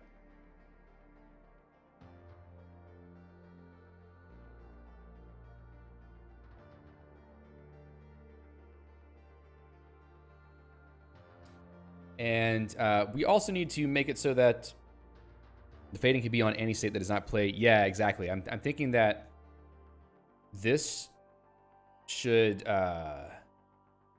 be not equivalent to play, and then the string that gets rendered, the text and the text width changes based on the win state. So what I could do to make that happen is have a function define change state, new state, and then we set Q or set state to new state. If equivalent state win, then we set the prompt text. So we have result font. Maybe we'll want result text also. So define result text nil. Define result text width is also nil. Then inside this function, I feel like I wrote a function very similar to this in the last game. Begin set result text to win text, and then set result text result text width to win text width. All right, white. Otherwise, do the same thing, but just use lose text instead. I also need to implement the the lose state. So let's go check that out. Oh, I didn't actually check. Sorry, change the code to use any of this stuff yet. So result text, then result text width, and this would also be if not equivalent playing. Let's try that. Where am I? There's so many green squares on the screen that I forget which one I am. Oh, operands must be numbers line 278. Did I do something? Oh, I didn't call that function. So set state. Set state when. Change state. Change state. I'm going to make this now identified as a mutable function. Okay. Now, this guy really wants to grab me.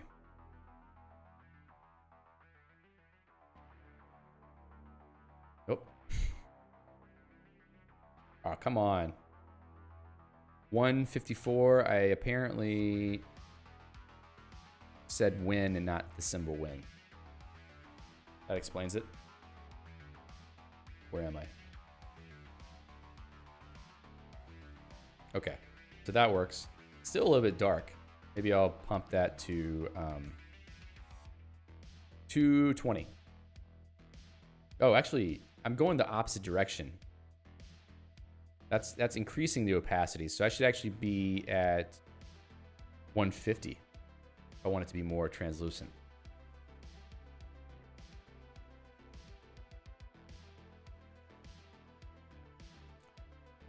Okay, so we have that working. Let's implement the lose state because that's going to be the next important thing. The lose state will happen in two cases when time ran out. Maybe we need three states. One is for whenever you got when you died, or the other is when the time ran out. So I guess either case you lose. It doesn't really matter right now. We can polish it later after we get it working. So we need to check if we run into a patrol. So that is going to be in move player. After we move all the patrols, we need to check the state of the player. All right, move all patrols. Check if the player is caught. So we just need to map over all the patrols again.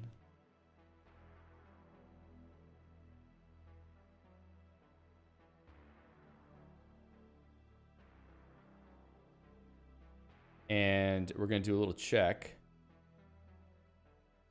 This is more like a find. We want to find the first one. We only want to know. It doesn't really even matter in the end. Maybe I'll just write a simple little loop. I guess lambda is easier. Or a map is easier. Let's start it this way. If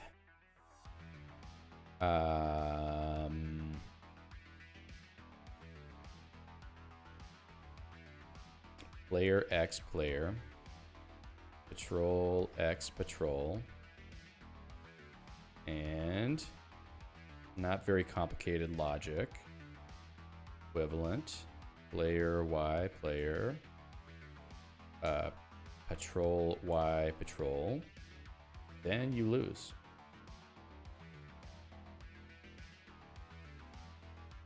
So right here, change state, lose.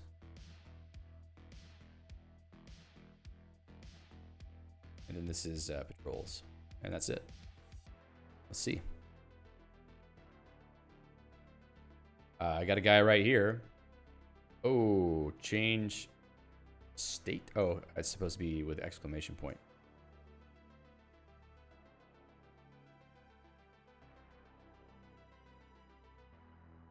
Boom, you lose. Let's do it again. I need a way to restart the game as well.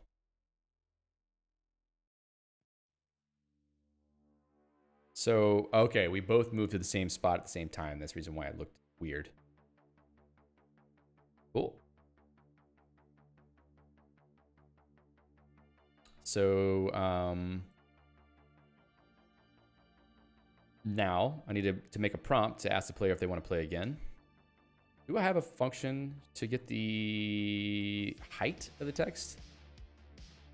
Apparently not. That's okay.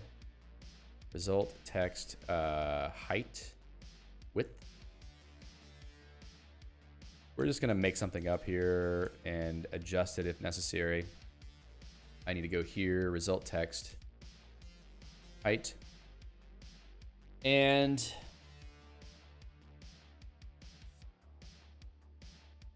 draw the result text, and then we also need to draw the prompt. And then we're going to say result text, define prompt text nil, or no, we know what the prompt text is. The prompt text is play again.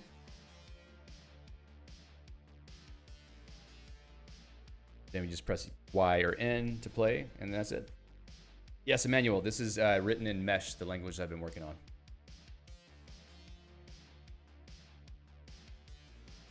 Okay. Define prompt text width. We'll calculate that later. Yeah, that's pretty much all we need. When text width, we're going to say prompt text width.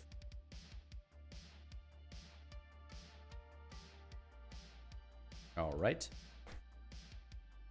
Now we have prompt text. I'm going to add a little bit of distance. So let's say maybe 20.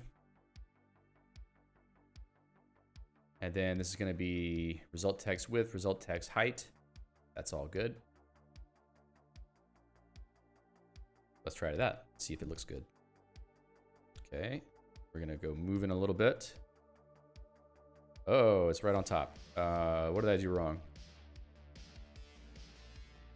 Thought this was a location to center it. Maybe 20 is not enough. Maybe the actual height of the text is much taller. What was I doing in the other game? Result, text. Do we need a variable for the width of every possible result? I'm doing that because I don't want to have to recalculate it every frame, because I have to go and like look at the font glyphs and calculate that. So I really need like an abstraction to make it easier to deal with the sizing of a static text string. Render text. Render prompt font. Oh, prompt font. Okay.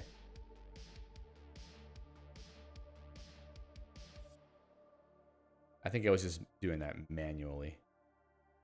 Okay, so how about this? 200? That's probably too big. Maybe 100.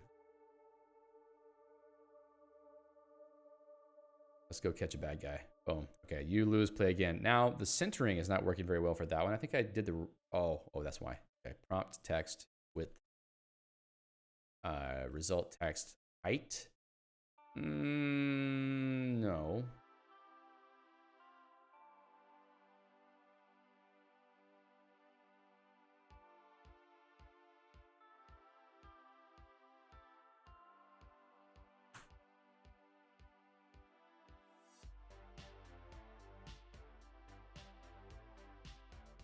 Not exactly correct.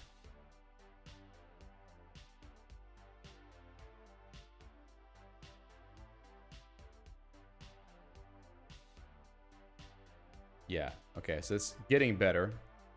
Apparently I had used a different font also the last time, just to give it a bit of a different flavor. Maybe I'll do that again this time. So I can do prompt font again. Result font. Do prompt font. And what was I using for that size? Do I have it in main.msc prompt font? Yes, I do. That's 125. You know, the size that I'm giving here may actually be the size of the font.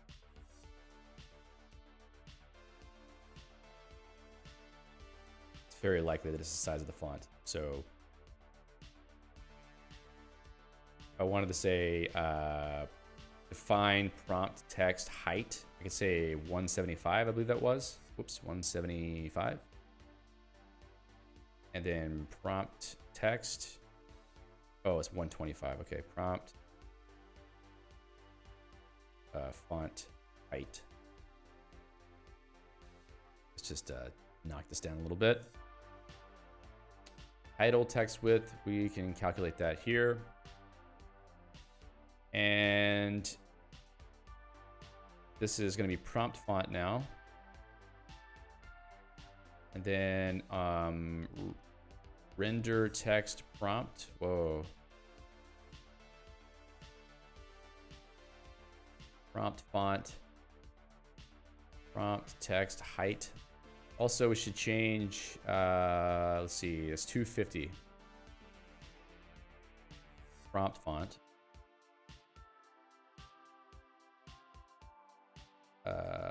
Result font height. Result font height. Could have swore I had that. Oh, is it result text height?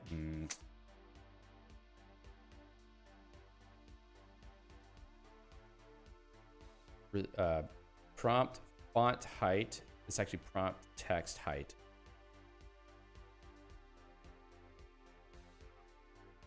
Great.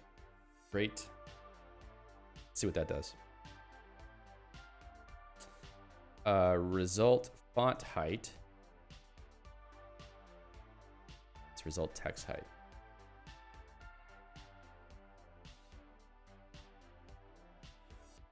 Let's get into a terminal state. Hey, looks perfect.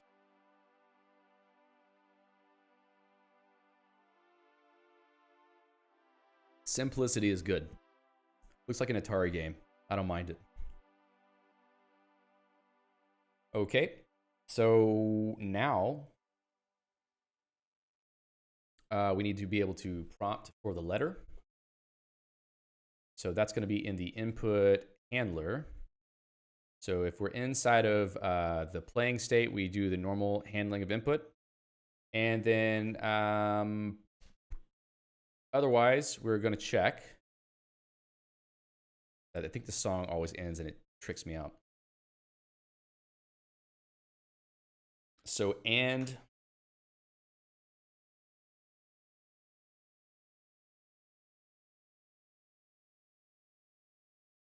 there we go, finally. Alejandro says, Atari was good. Yeah, definitely. I mean, you know, simple games, but with good mechanics, they're fun. I think we forget that sometimes because games are so ridiculously high quality graphics now that we have high expectations of gameplay. Alrighty, so what I want to do is check the state of input event key up, input event, and if equivalent input event key code input event, need to wrap that. Whoops, yeah, that's right. And then what's the value I'm looking for? Bindings. Whoops, bindings. Input key code Y.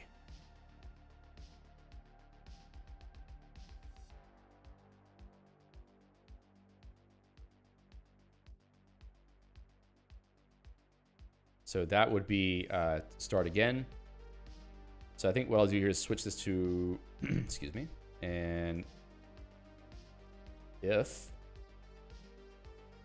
so if it's a key up event, then I need to check if it's equivalent to, nope,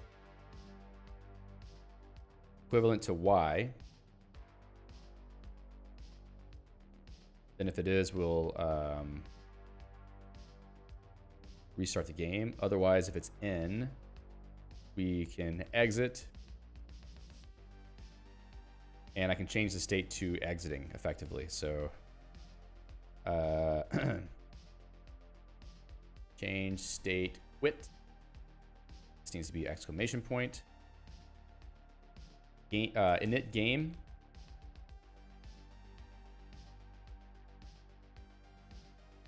I think I need another function for resetting the game state. So find reset game state. And then this stuff will all go in there. Setting the initial player position, creating the patrols, and then setting the initial game state. Did it delete that? Yeah, of course it did.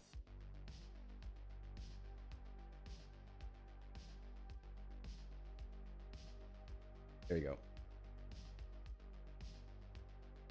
So right here, I'll paste this.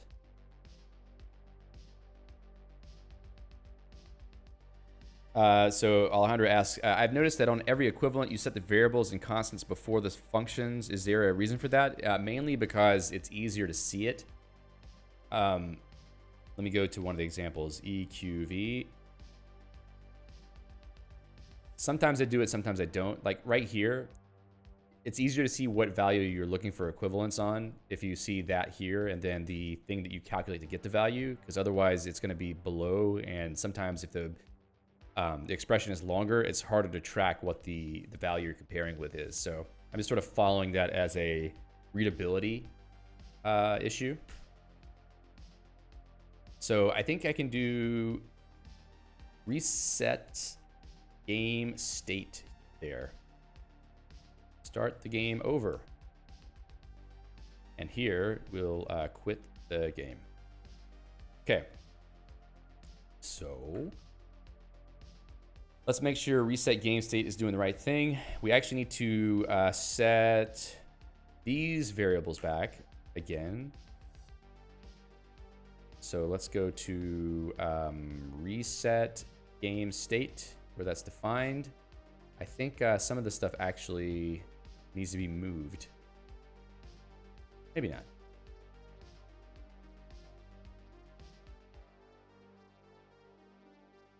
Reset game timers. It's going to be a set.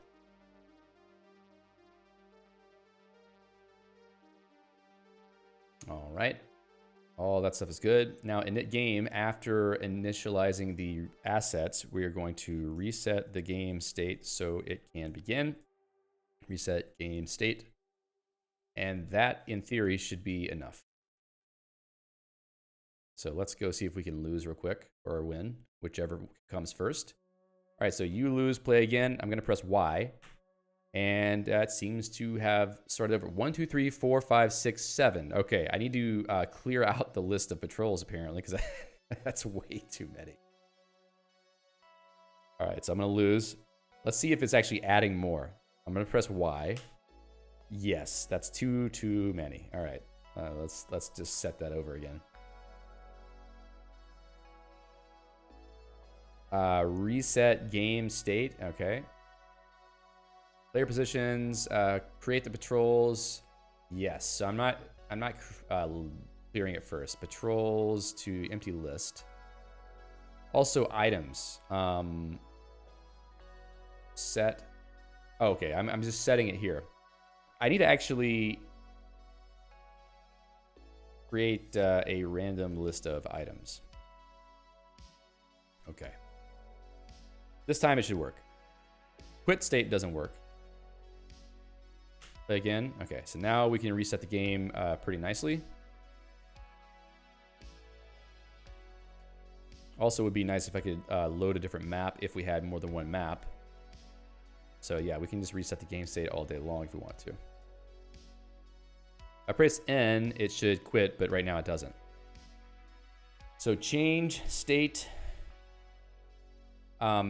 What I'll do is in the updater,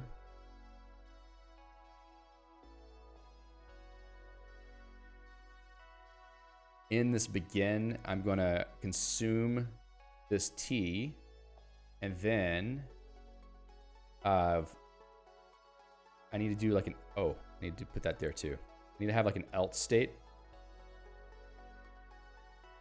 Okay. If, right? Yeah. If equivalent state to quit, then we return nil.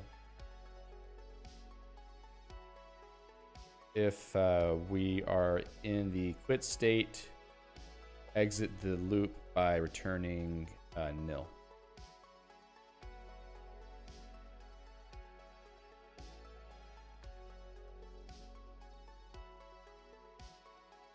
So Alejandro mentioned that the color of the item is too similar to the, whoa, it's too similar to the color of the, oh, okay. Too similar to the color of the patrols, which is right. You're definitely right about that. So this is not perfect logic. So if it's playing, we want to do this. Maybe I should flip this to check for specific end states. So equivalent state quit. Why can't I edit the file? It's on read-only mode. How did I do that? I must have hit Control-C, Control-Q. My fingers are not cooperating anymore because I'm getting tired.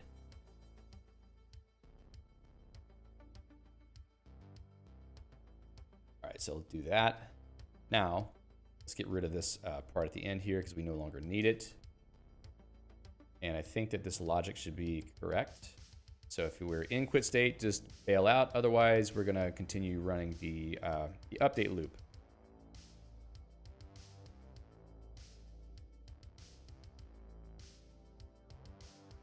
Okay, I'm pressed N, and it exits. Perfect.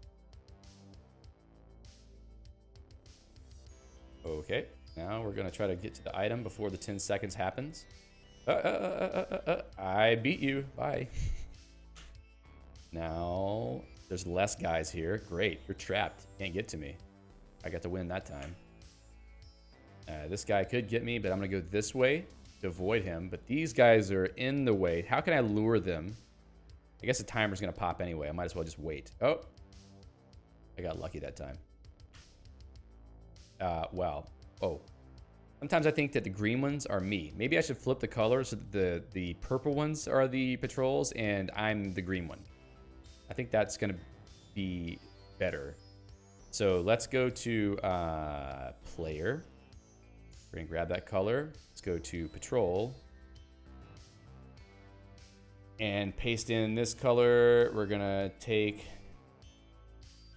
that color. We're gonna change this to patrol. Just gonna change this to player. And then we'll restart the game. So now I'm the green one. That makes a lot more sense to me visually because that's the thing my eye goes to first. Yes, more contrasting color is a good idea. I need to change this to, the item to be a brighter color or something. The colors are way too dim. I don't know if it's because of the black background. It just makes it look more dim like that. Okay. Oh.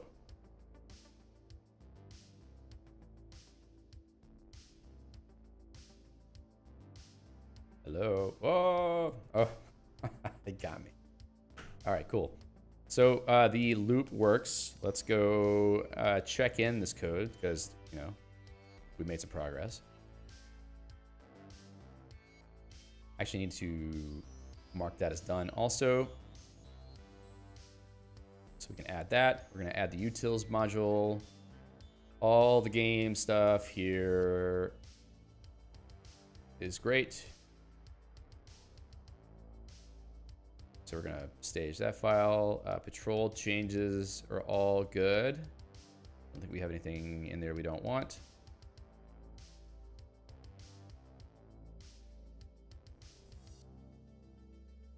Yep, that's simpler now.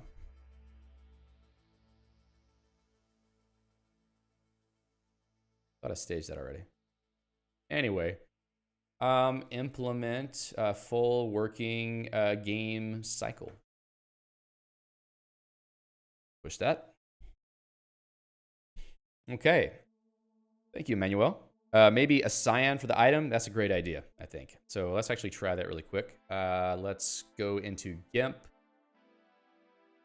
and grab a cyanish color. Zoom right around. Maybe I need to give it a little bit more of a saturation. So 16, 85, 97.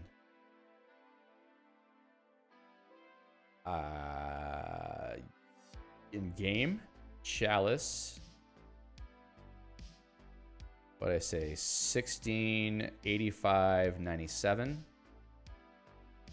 We'll see if that actually shows up. Yeah, for some reason, whatever color I put in always ends up dimmer here, and I have no idea why. This color is very saturated. But the other colors are not as saturated as what I want them to be. I swear, like, they're dim for some reason. I don't get it. Unless I'm doing a calculation wrong or setting the color wrong somewhere. Maybe I should lower the saturation.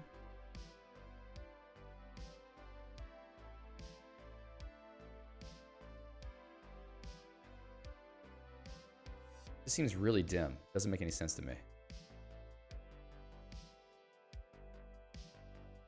Let's try this. 0, 93, 100.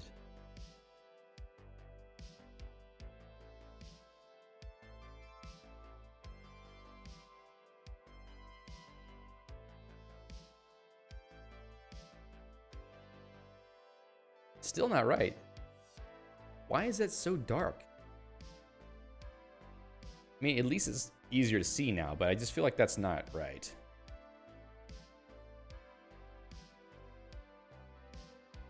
There's probably an explanation for it. Bye-bye. But now the item is somewhere else. Go away, go away. Stop chasing me. Now I'm stuck. Oh, the timer popped right then. 0, 255, 255. Yes. Green and blue to make full color yellow. Well, this chartreuse pops exactly the way it should, so maybe you're right. Maybe I should just make it really full on 255, 255 on the green and blue channels. Oh, interesting. So that's good for cyan. What about, is it red and green that makes yellow? So I really do want it to be yellow to make it look like it's gold or something. There we go. That's much better. I don't know why these, maybe it's the contrast against the black that makes it look so dim. Maybe the background should not be black. Oh, did it just, the timer just popped. You see that? So let's win. Yeah, this timer is still kicking. Bad timer. I thought in the update game loop, if it's, oh, okay. It's not actually stopping the game from being updated. So sure, that works, but we also need to check if state is playing. So there we go. And then we need to take the true out so that it happens regardless of what happens in the if statement. Nope. We'll do that. So this if, okay,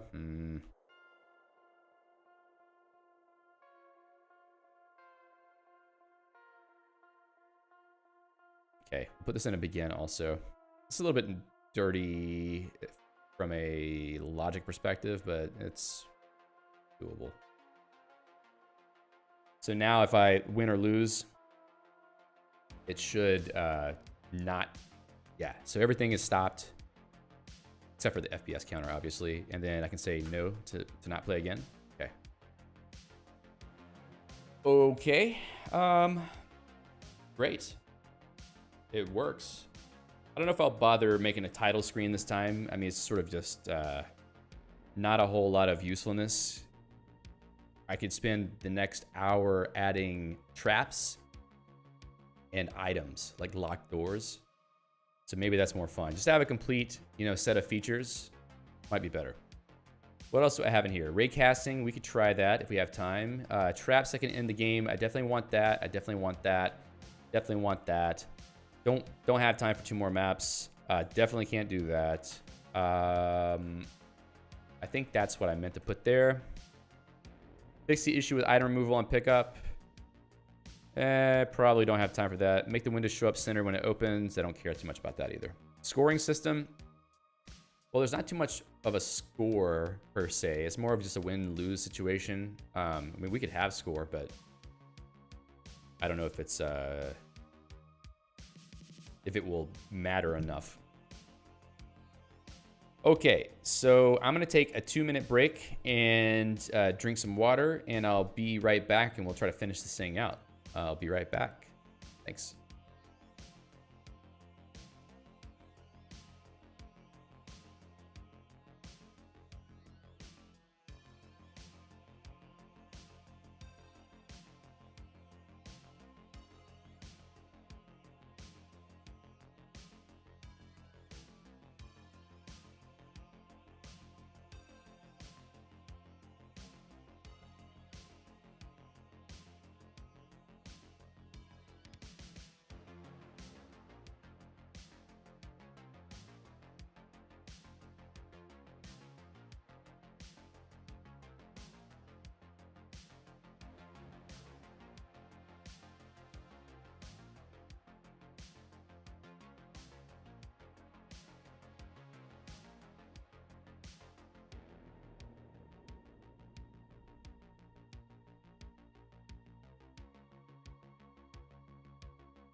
Okay. Alejandro asks, isn't the first map finished yet? Not really. I wanted to cover more of the space, just so that there's more room that you have to traverse and more places where the item can show up. Because I think that's what's going to make the game more interesting, is to have more corridors and rooms that you have to get to, and it will take longer for you to get across the map, so that 10 seconds thing will really matter.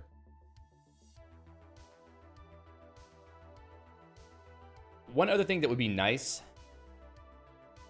is there's got to be, there needs, add a mechanic, keep you from sitting still. So one thing you could easily do is, if there's patrols near you and you can't escape, you can just sit still until they respawn their location. So there needs to be a way to keep you from using that to sort of cheat the system. Obviously, having a timer that pops down. Actually, we need to check the timer state, in fact. But there needs to be something else, but that may not be something we try to tackle right now. But it would be good, as part of the mechanics, so that you don't just cheese the system the whole time. So I need to check the timer. Time left. Is the game over? Yeah, we're not going to say game over, man. We're going to say change state, lose, I think. Lose. Okay. What about levels? Another map? Yeah, if we have time, I will try to make another map. I don't think I've shown you yet, Emmanuel, what the map editor looks like. I can show you that in a second. Actually, let's just wait. That's too many seconds. Let's shorten the game time. Time left in game, we're going to put that to 5 seconds. So let's just put the game time to 5. 4, 3, 2, 1. All right, you lose. Okay. Okay. So now we know that that actually does work. That's good.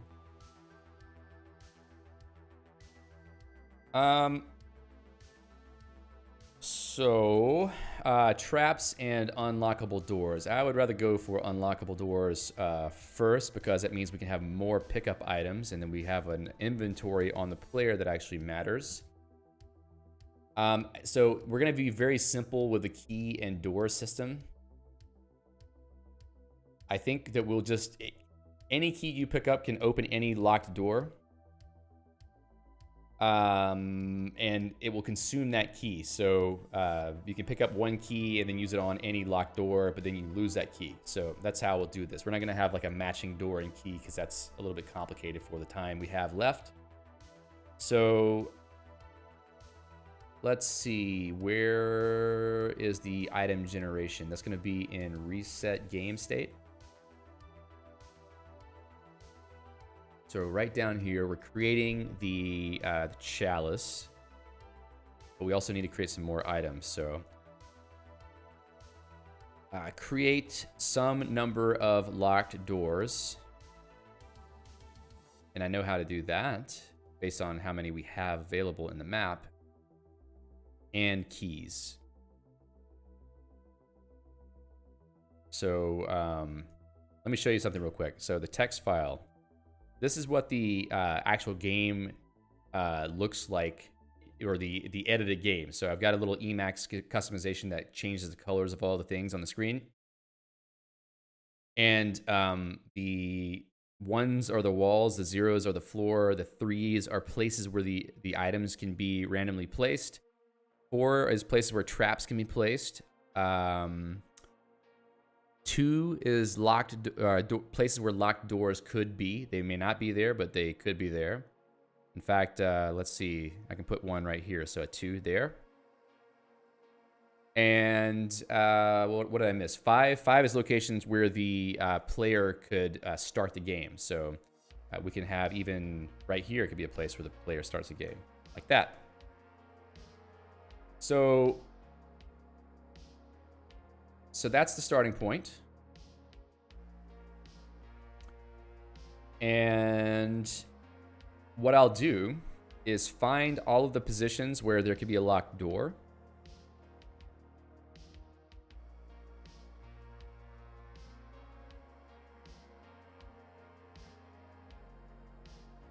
Yep. So I have a function for that. I think it's called gather positions. In fact, maybe I can just steal this bit of code here and put it down and manipulate it a little bit. So we have door positions. I'm going to call it that. Gather positions, world data, tile kind. What did I say it was? 2? Yeah, 2. Okay. So then, once we have the list of door positions, we know how many positions they are because the positions object tells us that. So what we can do is decide how many we want to. Num doors could be rand int of positions count door positions. And that gives us the number of doors. And then all we got to do is just create that number of doors and keys with random. Well, so the key would go to a position where an item can be.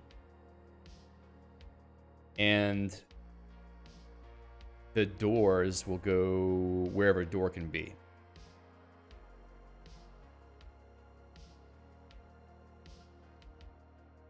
So we'll create these now.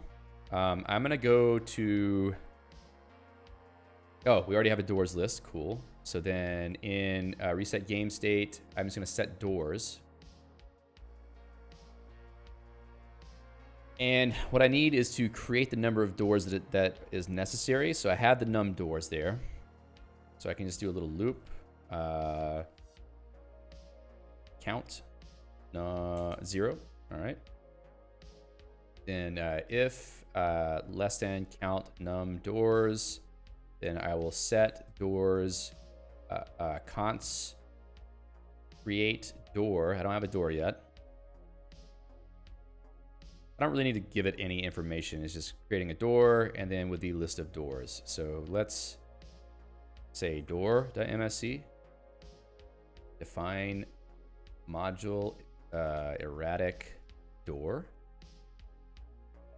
and then define record type door, fields x, y, and I think that if we unlock the door, we just remove it from the list. There's no reason to have like a state. So it may be irrelevant to even have a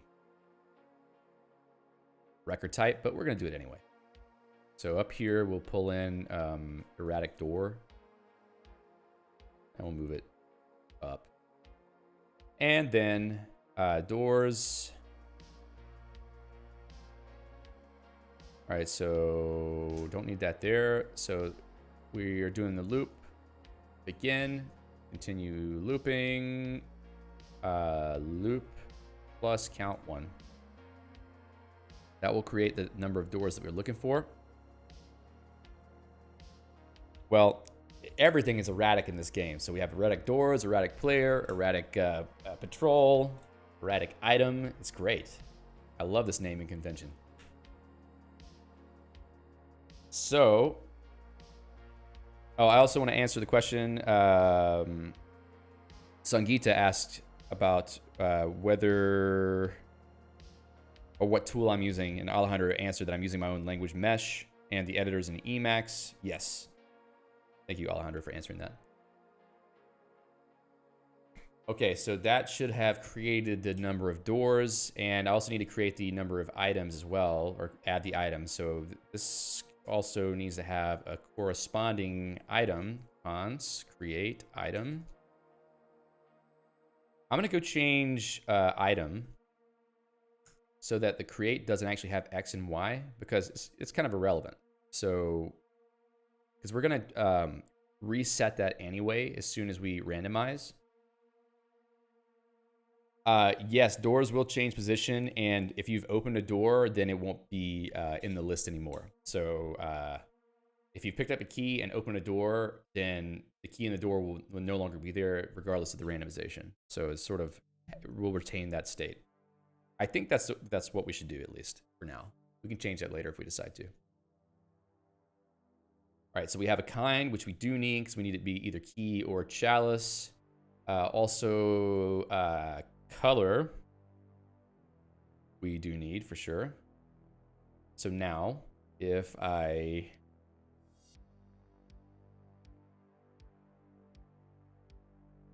create an item, chalice. Okay, let's get that out of here. Key for the door. Should that be red? Like a red key card? Soup Bowls or Soup Bowie says, is your language compiled or interpreted? It's a little bit of both. The language is being compiled to bytecode that my VM runs. So I have a simple virtual machine that runs this bytecode. So it's interpreting the bytecode, but the actual code itself, the scheme looking code right now, is being compiled to bytecode.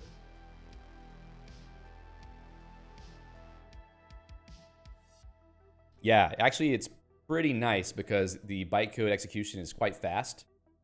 Yeah, it's open source. You can go to, well, actually, the link is in the description, but you can go to github.com/mesh-lang/compiler, and it's there. Some of the stuff that I'm working on today is in a branch, but at least it's here. Okay, so create item, key. Whoa, what'd I do? Key, and then color are. Damn it! What is happening? Yeah, can I type, please? Is it gonna be okay if I press a character, or is the whole world gonna blow up? RGB, thank you. 25500. So keys will be red in this scheme of things. And we need to const that with the items list. Otherwise, we're going to have a bad time. Where is it? There. Const. Items. Thank you. Subowie says, my first language was a Lisp, so always fascinated to see new ones. Yeah, I'm just fascinated with Scheme in general, which is a dialect of Lisp. So this is why I'm sort of making my own thing, because it's fun. All right, so we have the item for the key and the door that's been created. No, we need to set items there. Otherwise, we're going to have trouble. Cool. So I think this would actually create the items necessary and the doors necessary. We're not rendering doors yet, but we can at least see that the items or the keys are being rendered on the map. The randomization code ought to randomize the position of all items and patrols. Randomize all entities.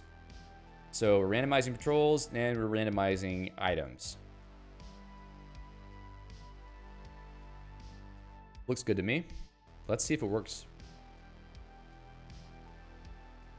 All right, so player positions 116. Whoa, 116. Oh, okay, yep. Door positions. And I think this is all irrelevant right there. Let me just make sure I didn't forget anything in the logic. I got the loop here for creating the doors. Door positions. We got all the door positions here.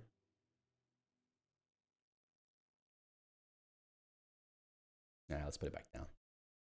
Num doors, rand int, positions count, loop. It all looks good. Let's try that again. Create door. Yep, need to export that. Export. Oh, wrong. I'm missing. Define, create door, which has no parameters, which is pretty useless. But this is the convention I'm going with right now. Make door x0, y0. Good enough. Yes, kill the process. All right, there's a red key right there. And it's quite visible because it's full red. Go away. And the key position also, oh, look how many keys there are. Are there that many doors? Where am I? I'm right there, okay. Without any kind of visual difference, okay, I can't win from picking up a key. Yeah, the key is an RDF. You just need to have it to unlock the door. Basically like that, so. Okay.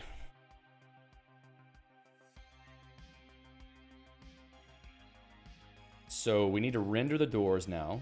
If we go into the game, render game, render the game world, render the items, render the doors. Maybe I'll do that after patrols because I don't want the, well, you know, the patrols actually should not be able to go through doors. I didn't think about that. Should the patrols be able to walk through doors?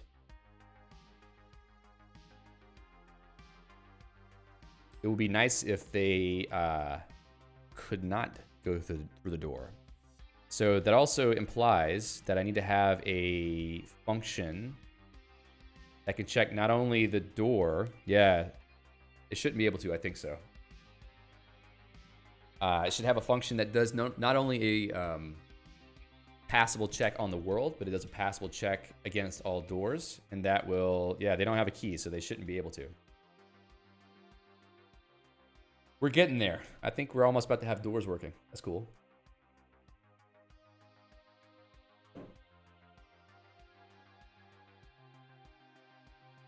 So the point was that I'll render the doors after rendering the patrols. Door, render door, renderer door, world to screen, world X, world Y. That basically returns a closure. Tile size. Could they accidentally pick up a key? Nah. I mean, maybe they could. Hadn't thought about that. If they pick up a key and they don't use it, I think that actually makes the logic a little bit more complex because I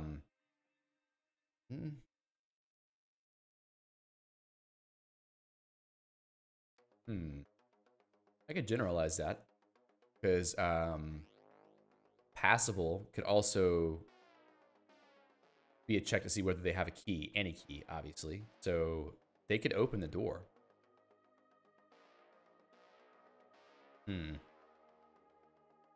We could try that after we get the player opening the door working, because I think that will just generalize the same behavior. Blobs that eat everything they walk on? Yeah, basically. I mean, it'd be funny if the patrol could also pick up the item by accident and end the game. All right, so render the doors. We will, this needs to be the doors list. And door will need a render function. Define render door, and also it needs to have renderer. World to screen, I think. And tile size. I think there's a bit of a conceptual leakage here, though, because I feel like you shouldn't have to know all these things. Render item.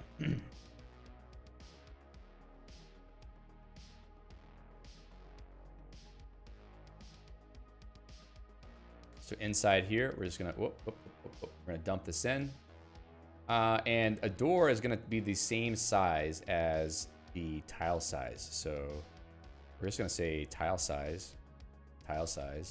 Not sure what color to give it, but we need to figure out what color a door should be. Define door color, RGB. Let's just say white for now, and then we'll fix it later. So position is world screen. I think we need that. And then door X, door Y, bar position, cutter position. What is the, oh, okay, we don't need that either. So we can just straight up look at the car and cooter, the position, tile size, and then door color. So that should be enough to render the doors. Let's see. Oh, you know what? We have not positioned the doors yet. Line 6. Duplicate variable binding inlet. What? Oh. Yes. Okay. That was not a function. Undefined variable RGB. Yep, we need to pull in the import. Come on now. Import substratic renderer. Cyan. Okay. We can go with that. Actually, I already have the what do you call it? The map editor has them in cyan. So if you see like the 2s, that's all locked doors. So let's just make it correspond. I think that was the last 2, right? S255. Undefined render door export.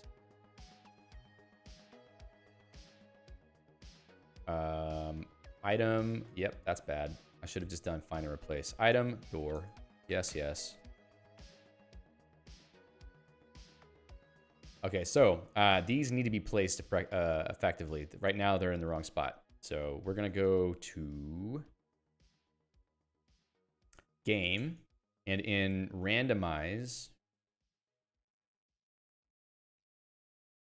we also need to randomize the door positions. So we did the item positions. Now we need to randomize the door position. So we got this nifty little helper randomized positions that can do that for us. Super cool. Doors. Maybe when I load the world, the door positions should be saved. Yeah, because we're already doing that with item positions. So maybe that's something that we should do. So up here, we gather the positions for doors. Let's not do that here. Let's do this in world. And then I can add door positions. I don't know if we ever use floor positions, actually. Floor positions. Oh, okay. I do use it. Great. So here we're going to do door positions, and we'll just paste in that little snippet. This is going to be tiles here. Drop that down to another line. And then we have the accessor for world door positions. So then, where was I? Doors. There we go. World door positions world. World has already been assigned somewhere before. So now, back down in randomize. Here at this position, world door positions. The setter function is going to be door X and Y set. Actually, let's just do this. Same again. Boom, boom, boom, boom, boom. Okay.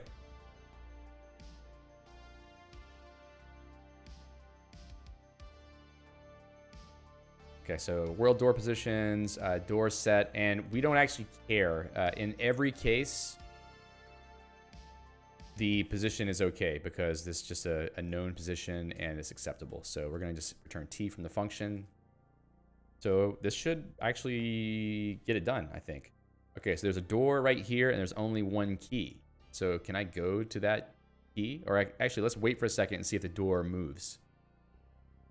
Yeah, the door moved over here now. And I can walk through the door, which is not desired behavior. Ah, leave me alone. Whoa, now the door is there. So I need to make it so that I can't walk through a door. because I shouldn't have been able to win right then. Okay. No Whoa, it told me I lose after I pressed N. Interesting. All right. So, passable. World is passable. Move all patrols. Here's to do prevent walking through doors. And is this in the same function? No. Okay.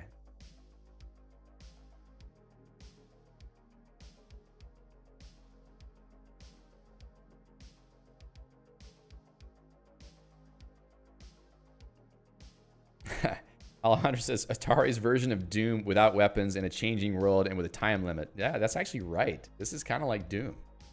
I like the way you think. It is a lot like that. That's probably why I picked red for the key card. You know, Doom as a dungeon crawler, kind of an awesome idea. So we need to change this code right here. World is passable. Maybe we need a special function for that because we need to capture some state of the game. So instead of it calling world is passable here directly, we kind of need to have our own is passable function. Define is passable. Now world, yeah.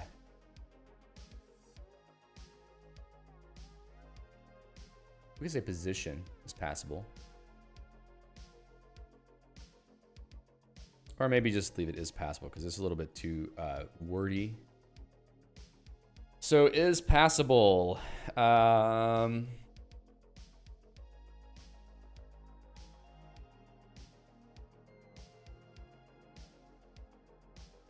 First, check if the X, Y. If the position is a wall, and then check if the position is a door. So to do that, I can say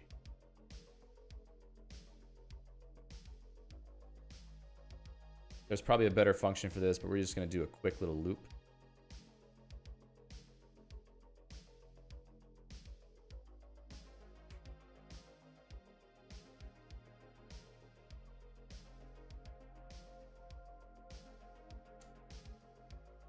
No. Return there. So if world is passable, world X, Y, is that right? World and the X and Y position, okay.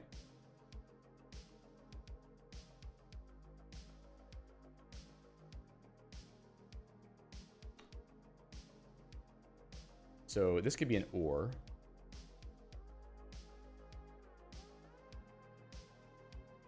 And then we just like nest this let in there for some schemy goodness. All right, so let loop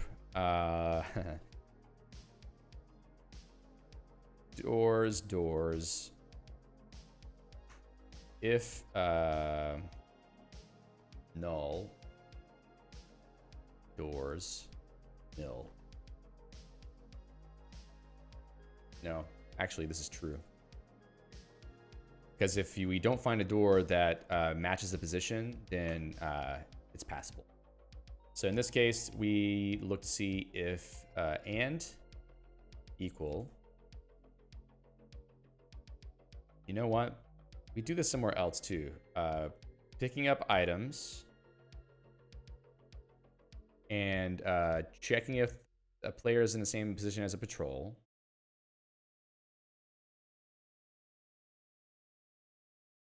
Where is it? I'm going to pull that out into a function because we've got it in too many places now. Equivalent. Okay, there we are. This is it. If same position, yep. Let's put it right here. Define same position. 1x, 1y, 2x, 2y. I feel like I wrote this already. Where is that? 1x. Is it in patrol? 1x is close to position. All right, this needs to be in utils then for sure. So we have is close to position and same position. So those are very complementary.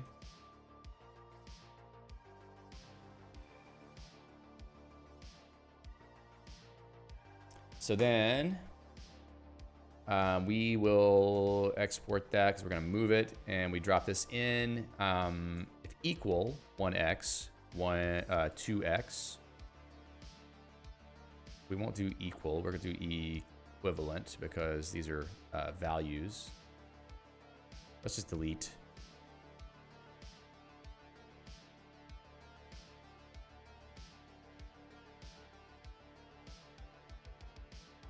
Delete. Very simple function. Equivalent 1y, 2y. Okay. And then we're going to move this into utils. Yeah, we may not need to have it there, but we're going to put it there anyway. So game. So for item, if same position, player X, player Y. Delete, delete, delete. Delete. And we're going to suck this one in. Okay, that's good. And then we're going to suck in the player Y. We're going to have to change the ordering a little bit, but that's okay. And then we'll suck that one in too. And then we'll move that up.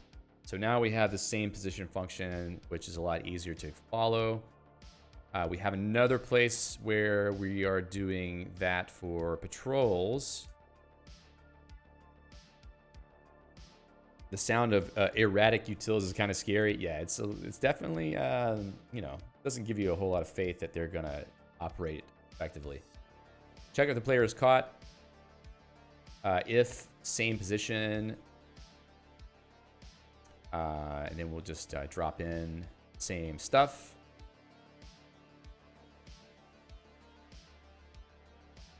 So let's put the patrol and then put this, move that up, and then put that there. Okay. Now, passable. We're back here again. This time, we are just going to say same. Whoa, whoa, whoa, whoa. Same position. Player X, player. Same old thing. Player X, player. Player Y, player. And then we're going to say door X, car doors. Makes sense. And then car doors. So if it's the same position, I think we need to invert. I think I might also need to double check the other places where I changed this because it's only passable if not the same position.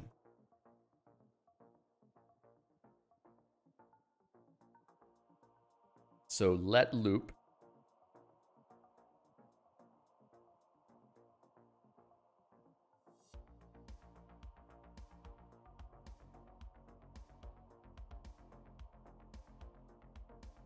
And this needs to be an if. Oh, actually, no. Check this out. We'll take that not off. And if it's not the same position, or if it is the same position, no, wait, hold on. If it's the same position, we need to stop. If it's not the same position, we keep looping to find another door that might be the same position. So if it's not the same position, we loop. And then we do coulter doors. Otherwise, we return nil explicitly. There we go. Returning nil means the world is not passable, or the door is not passable. Stop unless you have a key. Oh, yeah. I need to add that check.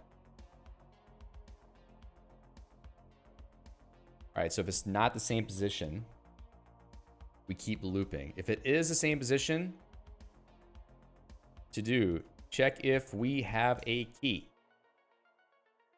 So that is important. That will happen next.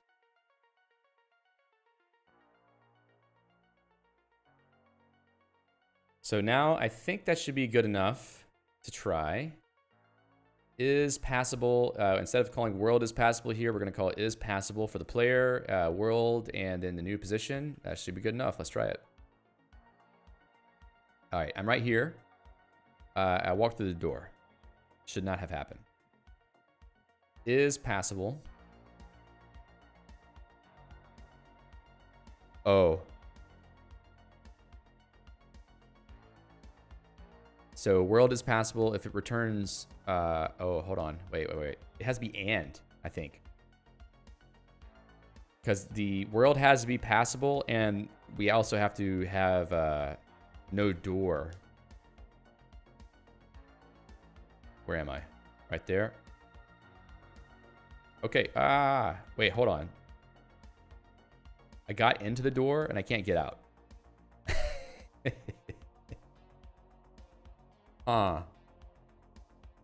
Would the door move? Or there's so many doors now that they don't change positions. Let's just see what happens. It has to move at some point. No, there's so many. Actually, I think I need to change that so that we don't have all doors active at all times. So rand int, where we do door positions, I'm going to do door positions -1. Generate 1 less than the total number of door positions so that they can actually move. Okay. Logic for a time trap? Yeah, I guess that's right. Oh, so I think what the problem was is that I was able to walk into a door. Like, it didn't stop me from walking into it, but it stopped me from walking out of it, which makes no sense whatsoever. All right, so that door is there. I walk in, I can't walk out. Now let's see if the door moves if I can walk out. Come on. Does it just not move anymore? Not a bug, it's an accidental development. Maybe so. Release me. Release me, you fool. Come on. You can't stay there forever. There's nothing in the game logic that makes you stay there. Oh. Hold up.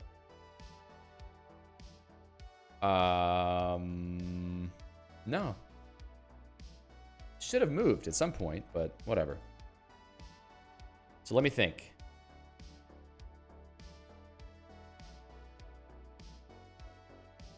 This is the position we want to move into. Is passable. New position. Something is not right. I'm doing something very wrong.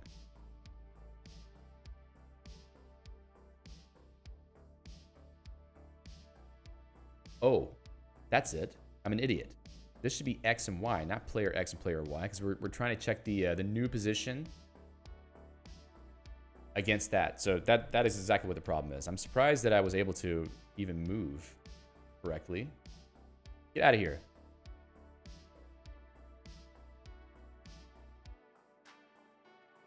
All right, watch this. Can't walk through the door. Boom. Can't walk through that door either, but the enemy is walking through the door, so we got to stop them from doing that. We have that logic now. It's possible. And I can say has key. Because I can easily check whether any key is had by the entity who is trying to walk through the door.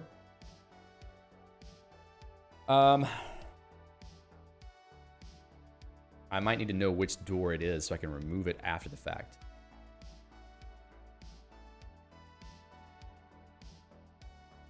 We're about to have doors working though. That's pretty cool. And if I don't make it so that the enemy has a key, like I could just write this code right now. So it is passable. the enemy can use the same is passable logic and always say nil for whether they have a key. So I think that now would work.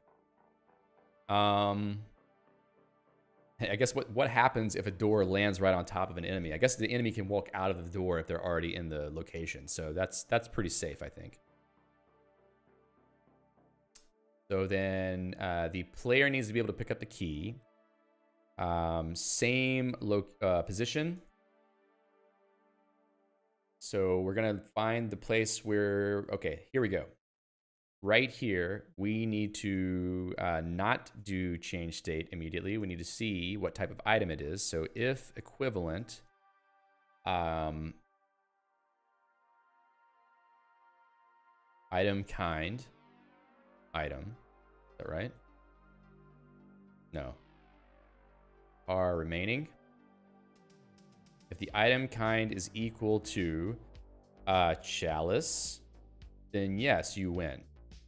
Otherwise, we need to add it to the inventory of the player.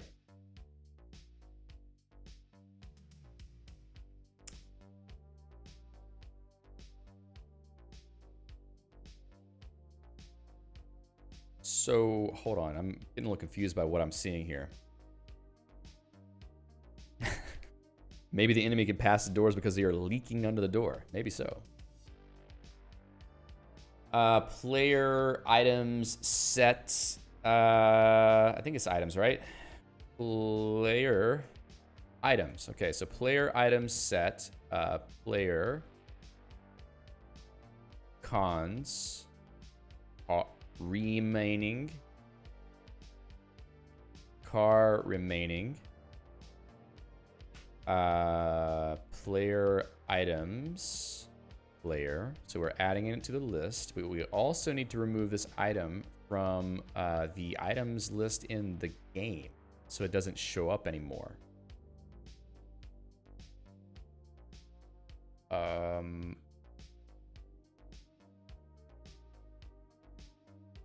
Again, this logic is getting a little bit dirty here. I would like to clean it up.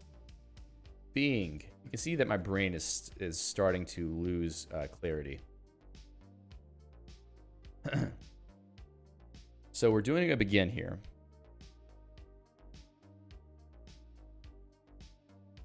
In theory, no two items can be in the same spot, so we don't need to do a begin. We don't need to loop for remaining items. Oh, the new items list. Okay, that's exactly how I was supposed to be taking them out. So now,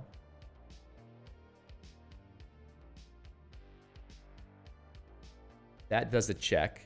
We can add the item to the player. We loop where we don't add the item to the list. So continue the loop, but don't add the item to the list. Actually, no.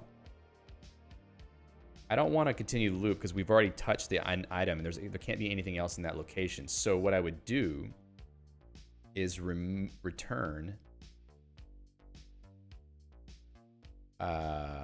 the appended or the reversed new items. Reverse. Doesn't matter. I mean, we don't need to really have it in a particular order.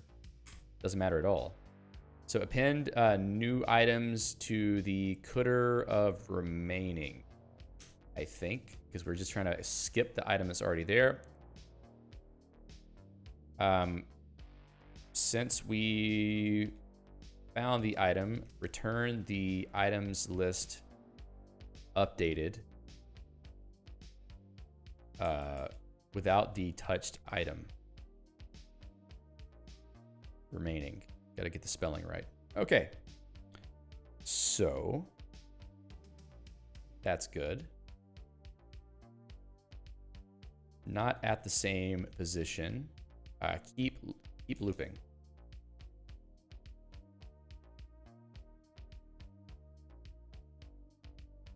Is this changing the items list the entire time?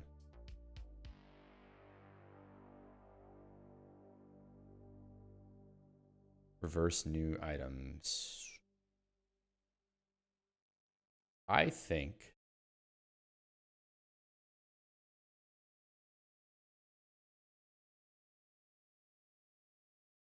so. If pair remaining, All right, let's just leave it as is. Fine. So I think we're good. Player item set, player, cons, car, remaining, player, items, player. I'm really losing brain power at the moment. So we're adding the item to the player. It'd be nice to have that in the status area so that it would render which items you have in your inventory. They're all red keys, so it doesn't really matter. In the future, we could have colored keys and colored doors, which might be kind of cool. So you would just know which door it opens. That would be more like Doom, obviously. So I think I'm good here. Let's give it a shot and see if we can grab a key. 283 is passable. Expected 4 arguments. Oh, okay. I'm missing whether they have a key or not. So memq. No. Memp. I hope this works. Lambda item. Equivalent item kind item p. So mem p is in core. Do I have core loaded up? No. So I have to go into the mesh code base, modules, mesh core, and mem p. So mem p loops through the whole list, runs the test on the first item of the list. If it passes, it returns the rest of the items in the list, which honestly doesn't seem right to me. Because what if the rest of the items is a... Okay, so it returns nil if it doesn't find it, ultimately. That's good enough.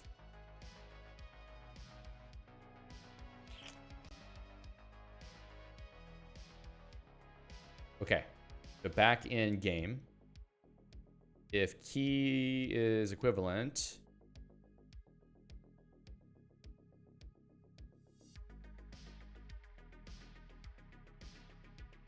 Yeah, this is good enough. Memp, if it returns anything, then it means that the player has a key in their inventory. Equivalent, key, item kind, item, and that's it. Okay. Oh, 285. Oh, memp needs a list. So player, items, player. Where am I? Oh, there's no keys in this one. Maybe there should always be a door. I don't know. Maybe not. Here we are. I'm right there. Can't get to the keys because the dude's in the way. And this one's just stepping all over that key there. You see that guy up here? All right. Oh, let's go get this key. Can I pick it up? Boom. I picked up the key. Now let's see if I can use it on a door if I get lucky and get near one. Here we are. Oh, go away. These guys are too aggressive. Up. You leave me alone. Leave me alone. Hey. Oh. Okay, I have a key. Oh, wait. Did it actually? Oh, there's 3 doors, 2 keys left. Fine. But the key logic is not working. It doesn't let me walk through the door. Maybe my logic here is not good. And it's hard to test that, actually. It would be nice if I could temporarily disable patrols so that I could just, freely walk through the level without losing. Let's see. Can I just do that real quick? Let's check this first. So I will write out, actually. Oh. As key. Yeah. So first of all, remove the door from the list. So I can just put has key in there, and that would be enough. Yeah, it would be really nice to have line of sight visibility, because then I could at least get around some of these dudes. Because right now they just make a beeline to me. And I can't get to the keys. Now that we got two guys in the same spot. Yes, play again. Let's see. Where am I? Oh, I'm locked in this room. I have to wait. Let me out. Let me out. Here we go. And that key is way over there. Let me out. And now I'm locked here. Yeah, I know. I want to add one down here that basically says we have a key. Should be easy, actually. Now this guy's in the way. Go away. Go somewhere else. There we go. Thank you. I'm going to lose it. Boom. Got it. And I can't make it. Stay away from me. Open the door. Okay, it let me walk through at least. Okay, you see that? I can go down here to walk through the door. Yeah, so I have a key I can walk through. It just doesn't make the door go away. You can just print lost instead of stopping the game. Well, stopping the game is the idea because I need to restart it. That's a good point, though. Maybe I just let it go. Yeah, you're right. So just to make it so I don't have to restart, just don't stop it at all. Yeah, that's a good point. You lose. Okay. So I need to make the door disappear. And that's the last step to unlocking doors. Question is, I could add a remove method. Whoops, I need to look up something in Scheme. So Scheme remove procedure. I think there must be one. How to delete an element from a list in Scheme.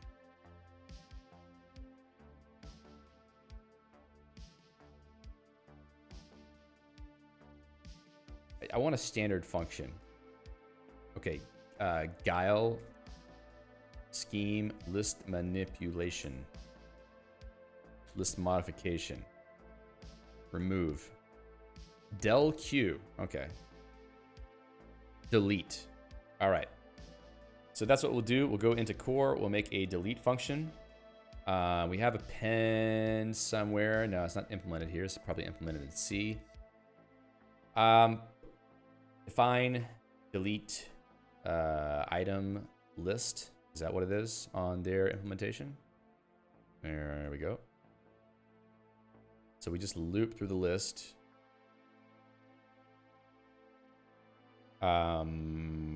New items. We need to create new cons pairs all the way through. I really don't want to have to call append on these though. I mean, if I did reverse, don't want to do that.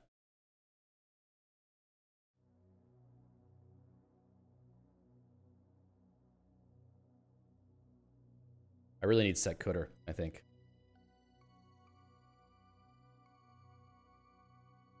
Mem v pairs elements of list. Oh, okay, right, fine.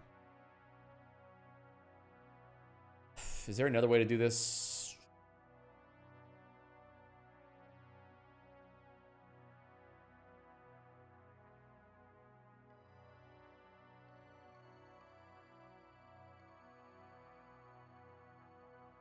Nah. All right, let's just quickly write this function and be done with it.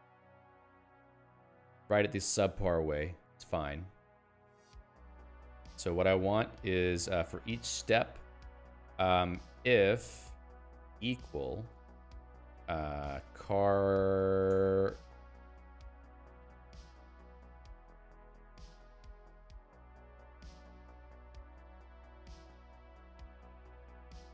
items, if we're equal to the item, we want to not include this in the result list. Actually, we could just return the result. Also, if null items, return new items. Otherwise, if equal item to the head of the items list,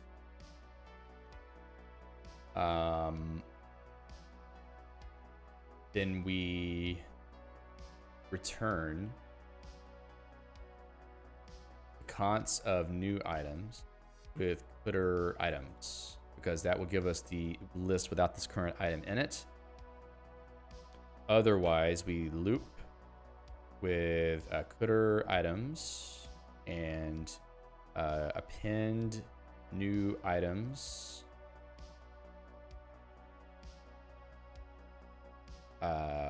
list of the car of items. Because we're basically trying to,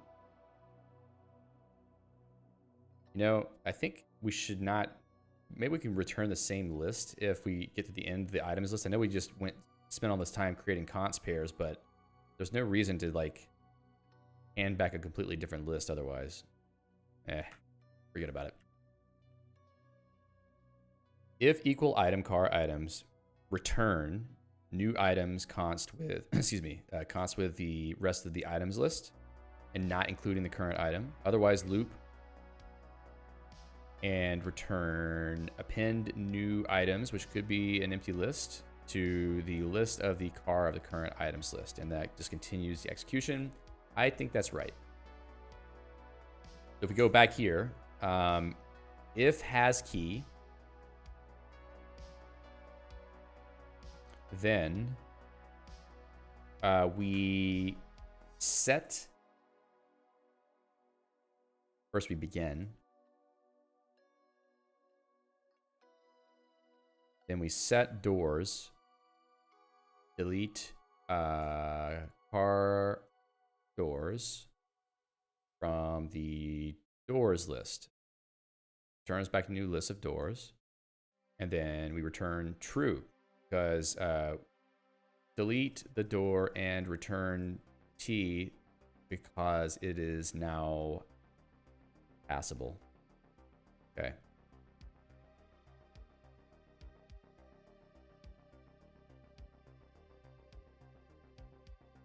Pop. Well, we can't pop it because we don't know.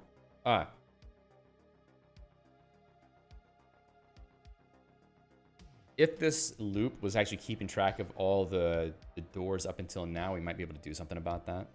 Pop, pop. Yeah, maybe. All right, let's try this. I want to just see if this works, because we're almost done. Where am I? Let's go find a key. Right up here is a key. Nice. Snag one of those. Now I think I can go unlock this door. Oh, we lost it. Okay, it did not remove the door.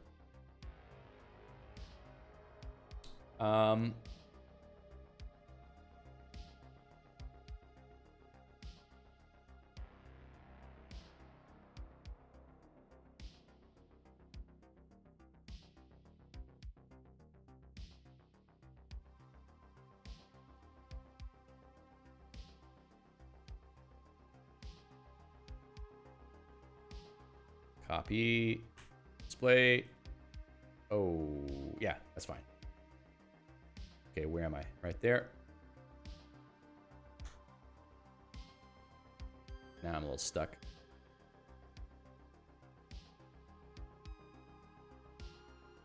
How do we know we're moving the right door? It opens any door. Oh, because I have access to it. Did I put that in there? Yeah, car doors. That's the right door. Whoa, that's a little crash. What did I do wrong? Math rand? I must have put a bad integer in there somehow. Interesting. Hope we see that again. All right, nice. I got a locked door right there. Let's grab that and then hit the door. So doors before, doors after. Should be empty, but it's still being rendered and it's still active. I also need to remove the key from the inventory. It's weird.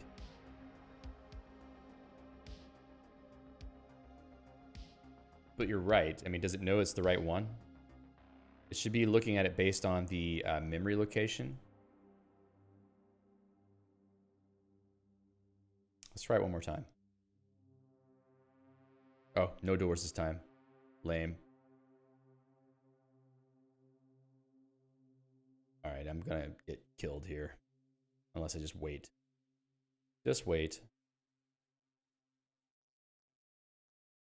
Ah. Check on door's position. Maybe. Yeah. Where am I? Here? Okay, great. Boom. I didn't mean to do that. Where are the keys? What the heck? They must be at the same position as that. That can't be right. Wow, so we're just stuck here. Didn't create keys? Hold up, man. That ain't right.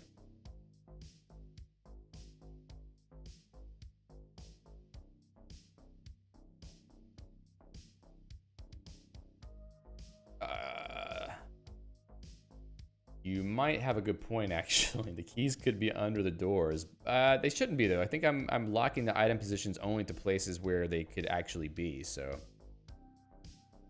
I'm stuck. Can't go anywhere.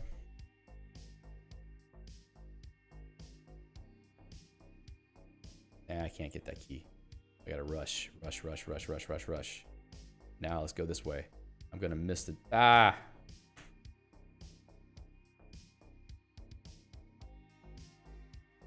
Kind of stuck here right now anyway. Just gotta wait for a second. Key, door. What does that prove? Nothing. Oh, wait. Whoa. What is this? An empty list. And there's only 2 doors. Why is it rendering 3? Oh, hold up. This is why you should not do what I just did. I've got it locally scoped. Bad. Very bad. Okay, so doors.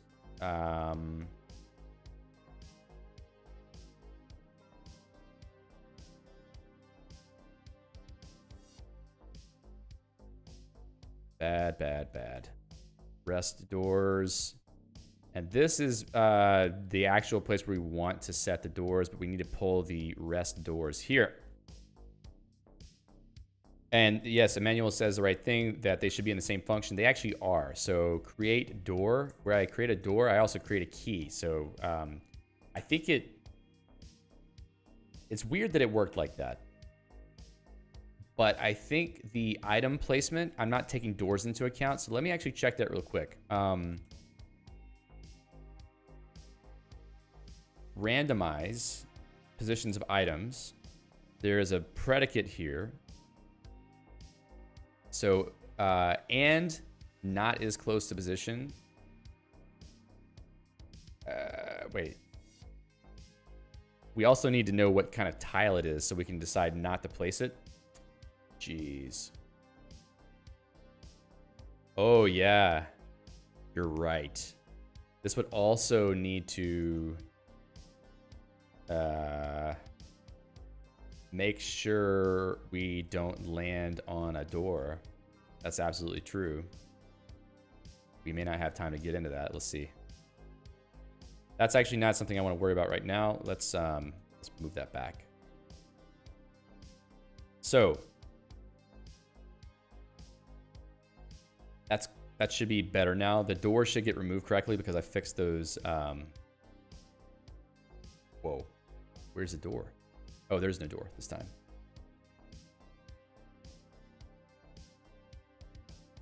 Where am I? Can't get out.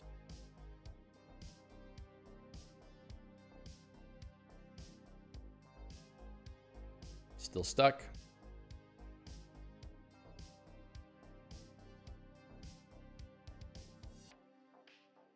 You know, I just realized, Emmanuel asked, how could you do scoring? I think I could do scoring by giving you more score for fewer amount of steps taken to actually get to the item. But I don't know how I would do that, you know. Oh, I'm right in a door right now. Boom. Okay. Expected instance of record type door, but receive object kind 3. Yikes. 262. I think. Why sometimes there are no doors? Because the random picker door positions. Let's actually just fix that. Let's always make sure that there's one door. If there's a door position. Well, if greater than 0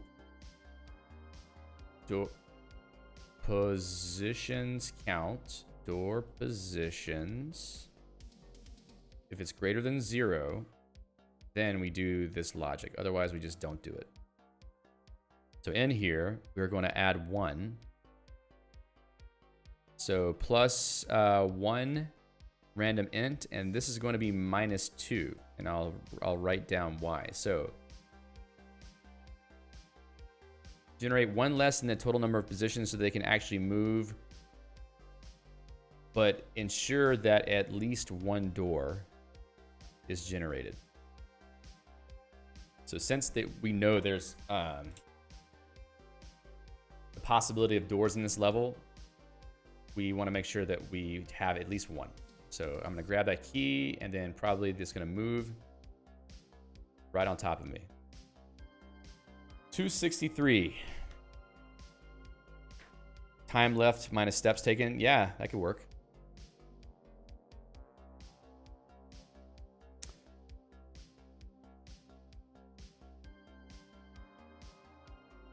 Doing something wrong here.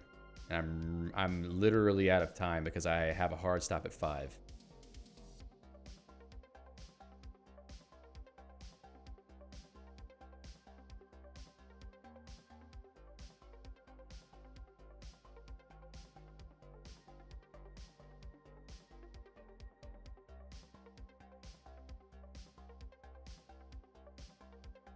So I think, I don't know if this is after, no. Yes, it's after we deleted the door. We had this empty list nested inside. Something's wrong about that. I think it is because of delete. I think that delete is appending an empty list.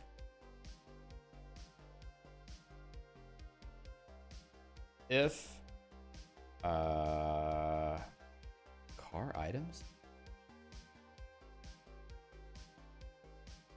Is that right? Doesn't seem right.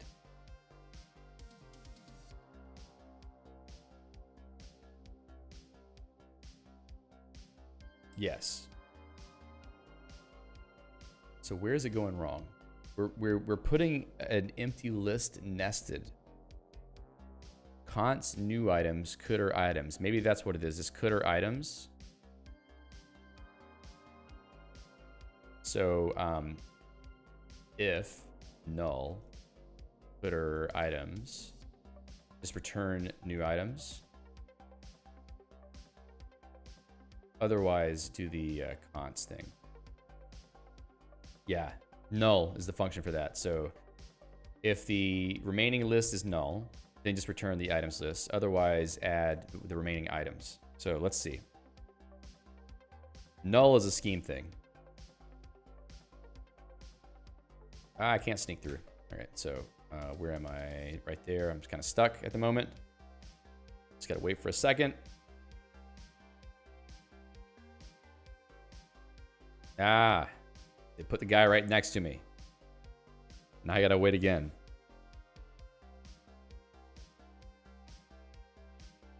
Jeez, they put me back in the locked room. Come on, let's go.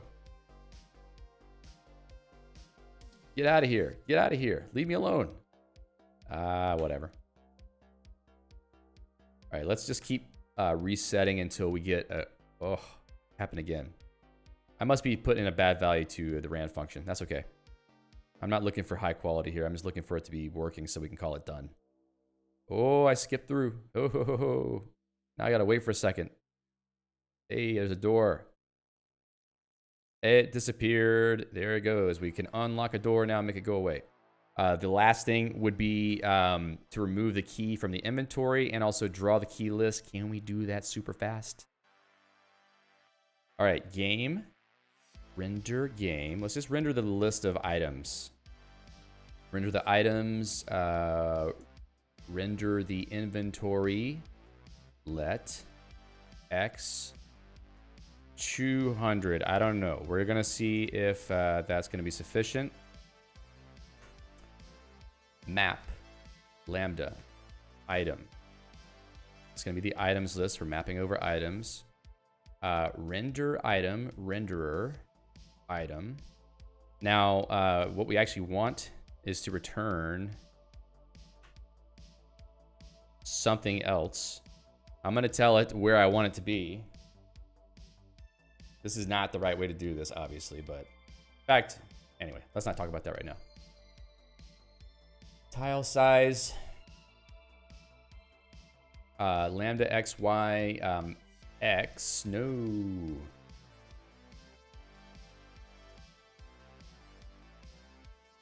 So x and then y of minus window height 100. And then we also want to increase.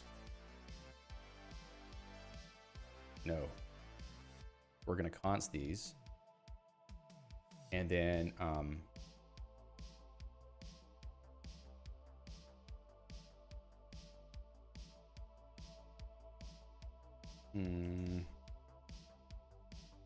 tile size plus 5.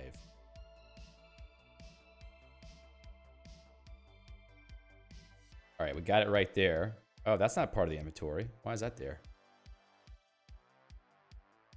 Oh, wrong list. This is supposed to be the player items player. That actually did help to see where it's being put. So maybe let's leave it there for a second. All right, I want to move this up about 50 pixels. So 150. And the X needs to be around more like, let's say 400. All right, so we're gonna shift it down to 125. All right, that's close enough. 135, and then maybe we can move this to about 350. All right, just because I'm a stickler for details, let's make this 130, no, 133. Might not be enough. Yeah, 131. This is being a little bit too specific, I think. All right, that looks better for me. Now, player items, player. Now let's go grab a key and see if it shows up in the list. Where am I? All right, I'm gonna keep rolling it until I can get a key. Where am I? Probably can't get to that one. Let's see. Can't end the game. All right, roll it. Oh, there it goes again. That's got to be an easy issue to fix if I had time. I got 2 minutes. Where am I?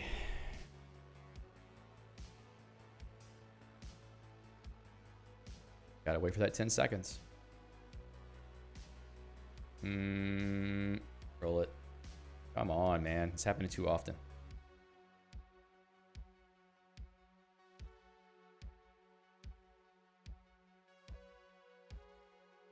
Ah, you see it though. It's there. It does actually show up. So we have a readout for keys now. That's it, right? Like we can pick up keys. We can open doors with keys. We see them in the inventory at the bottom of the screen. 4 doors, 1 key. That's probably because they're being placed in the wrong locations. So there's obviously issues that need to be fixed here, but I think we got a pretty good basis for a game. We didn't get to implement traps, unfortunately. Didn't have time to do that. Let me just add all these things to be checked in. Implement unlockable doors and player inventory. I also need to go over to the mesh lang compiler and check in some of the stuff I did there. Let's see. Add delete to mesh 4. Is there anything else there? Yeah, not that. Okay. So Emmanuel says, how long have I been working on this? Since yesterday morning. Because it's a 48-hour game competition, and I'm basically done right now. Like this is as much time as I have to work on it. I didn't have 48 hours. I had basically a little less than 16, because I spent 8 hours around that yesterday, and then 8 hours today. So that's all that I've spent on this. Now, obviously, the work on Mesh has been going on since earlier this year. The work on the Substratic engine for rendering has also been going on since earlier this year, but just for the logic of this game by itself, it's only since yesterday morning. Sleep, oh yeah. I literally have not been, I took a long break both today and yesterday to spend time with family. I'm gonna go out and do stuff now with family. So I woke up early, so I'm tired, but I haven't been like, losing sleep over, spending time working on the game. So what you have seen on streams the last few days is the only time I've spent on the game. Haven't spent any time off stream. So, I think that was pretty good. I'm satisfied with the result here. I don't think I'll actually submit the game to the competition because there's no point. Somebody can't download it and play it. But I'm satisfied with the amount of progress we were able to make. And I think it's a cool game to finish at some point later. Maybe add some basic graphics to it. But that'll have to come another time. And the next time there's a Ludum Dare, I'm going to do it again, because I think this is the best way to just sort of like test the limits of Mesh and also just have fun, writing code for a couple days. So definitely, there's another one coming at the early part of next year, so I'll definitely be doing that then. And in the meantime, I'm going to be working on Mesh more, so by the time the next game jam comes, probably we'll have like debugging, exceptions, like more legitimate language features, so that we're not struggling with stupid stuff the whole time. Print function maybe, so that we can format things. Yeah, definitely also to test my limits, because it's, having to solve problems real time without wasting a lot of time investigating things. It definitely is. It's a challenge, but it's fun. I like it. Why not submit? Well, I would have to submit a binary that someone could run, and right now it's not really runnable for other people, so I just can't do it at the moment. But next time I'll do it. I did earlier this year with a Ludum Dare. I did submit the result of that one. I don't know if anybody actually played it, but I did submit it then. So next time I'll submit for sure. Anyway, gotta run now. Thank you all so much for being a part of this weekend. I had a lot of fun working on this project. I'm really satisfied with the outcome. And I hope you join me next time that we do one of these. I'll let you know through the usual channels when that's going to happen. Alejandro says, maybe a once per month video stream about the progress for the last Ludum Dare. Maybe. I would like to do some occasional Flux Harmonic streams, because this is really fun. I really enjoy streaming for this channel. It's just I don't have a whole lot of time to do it. So yeah, maybe I should do that. That would be cool. We could kind of go look back at the previous games, tweak them a little bit maybe. Who knows?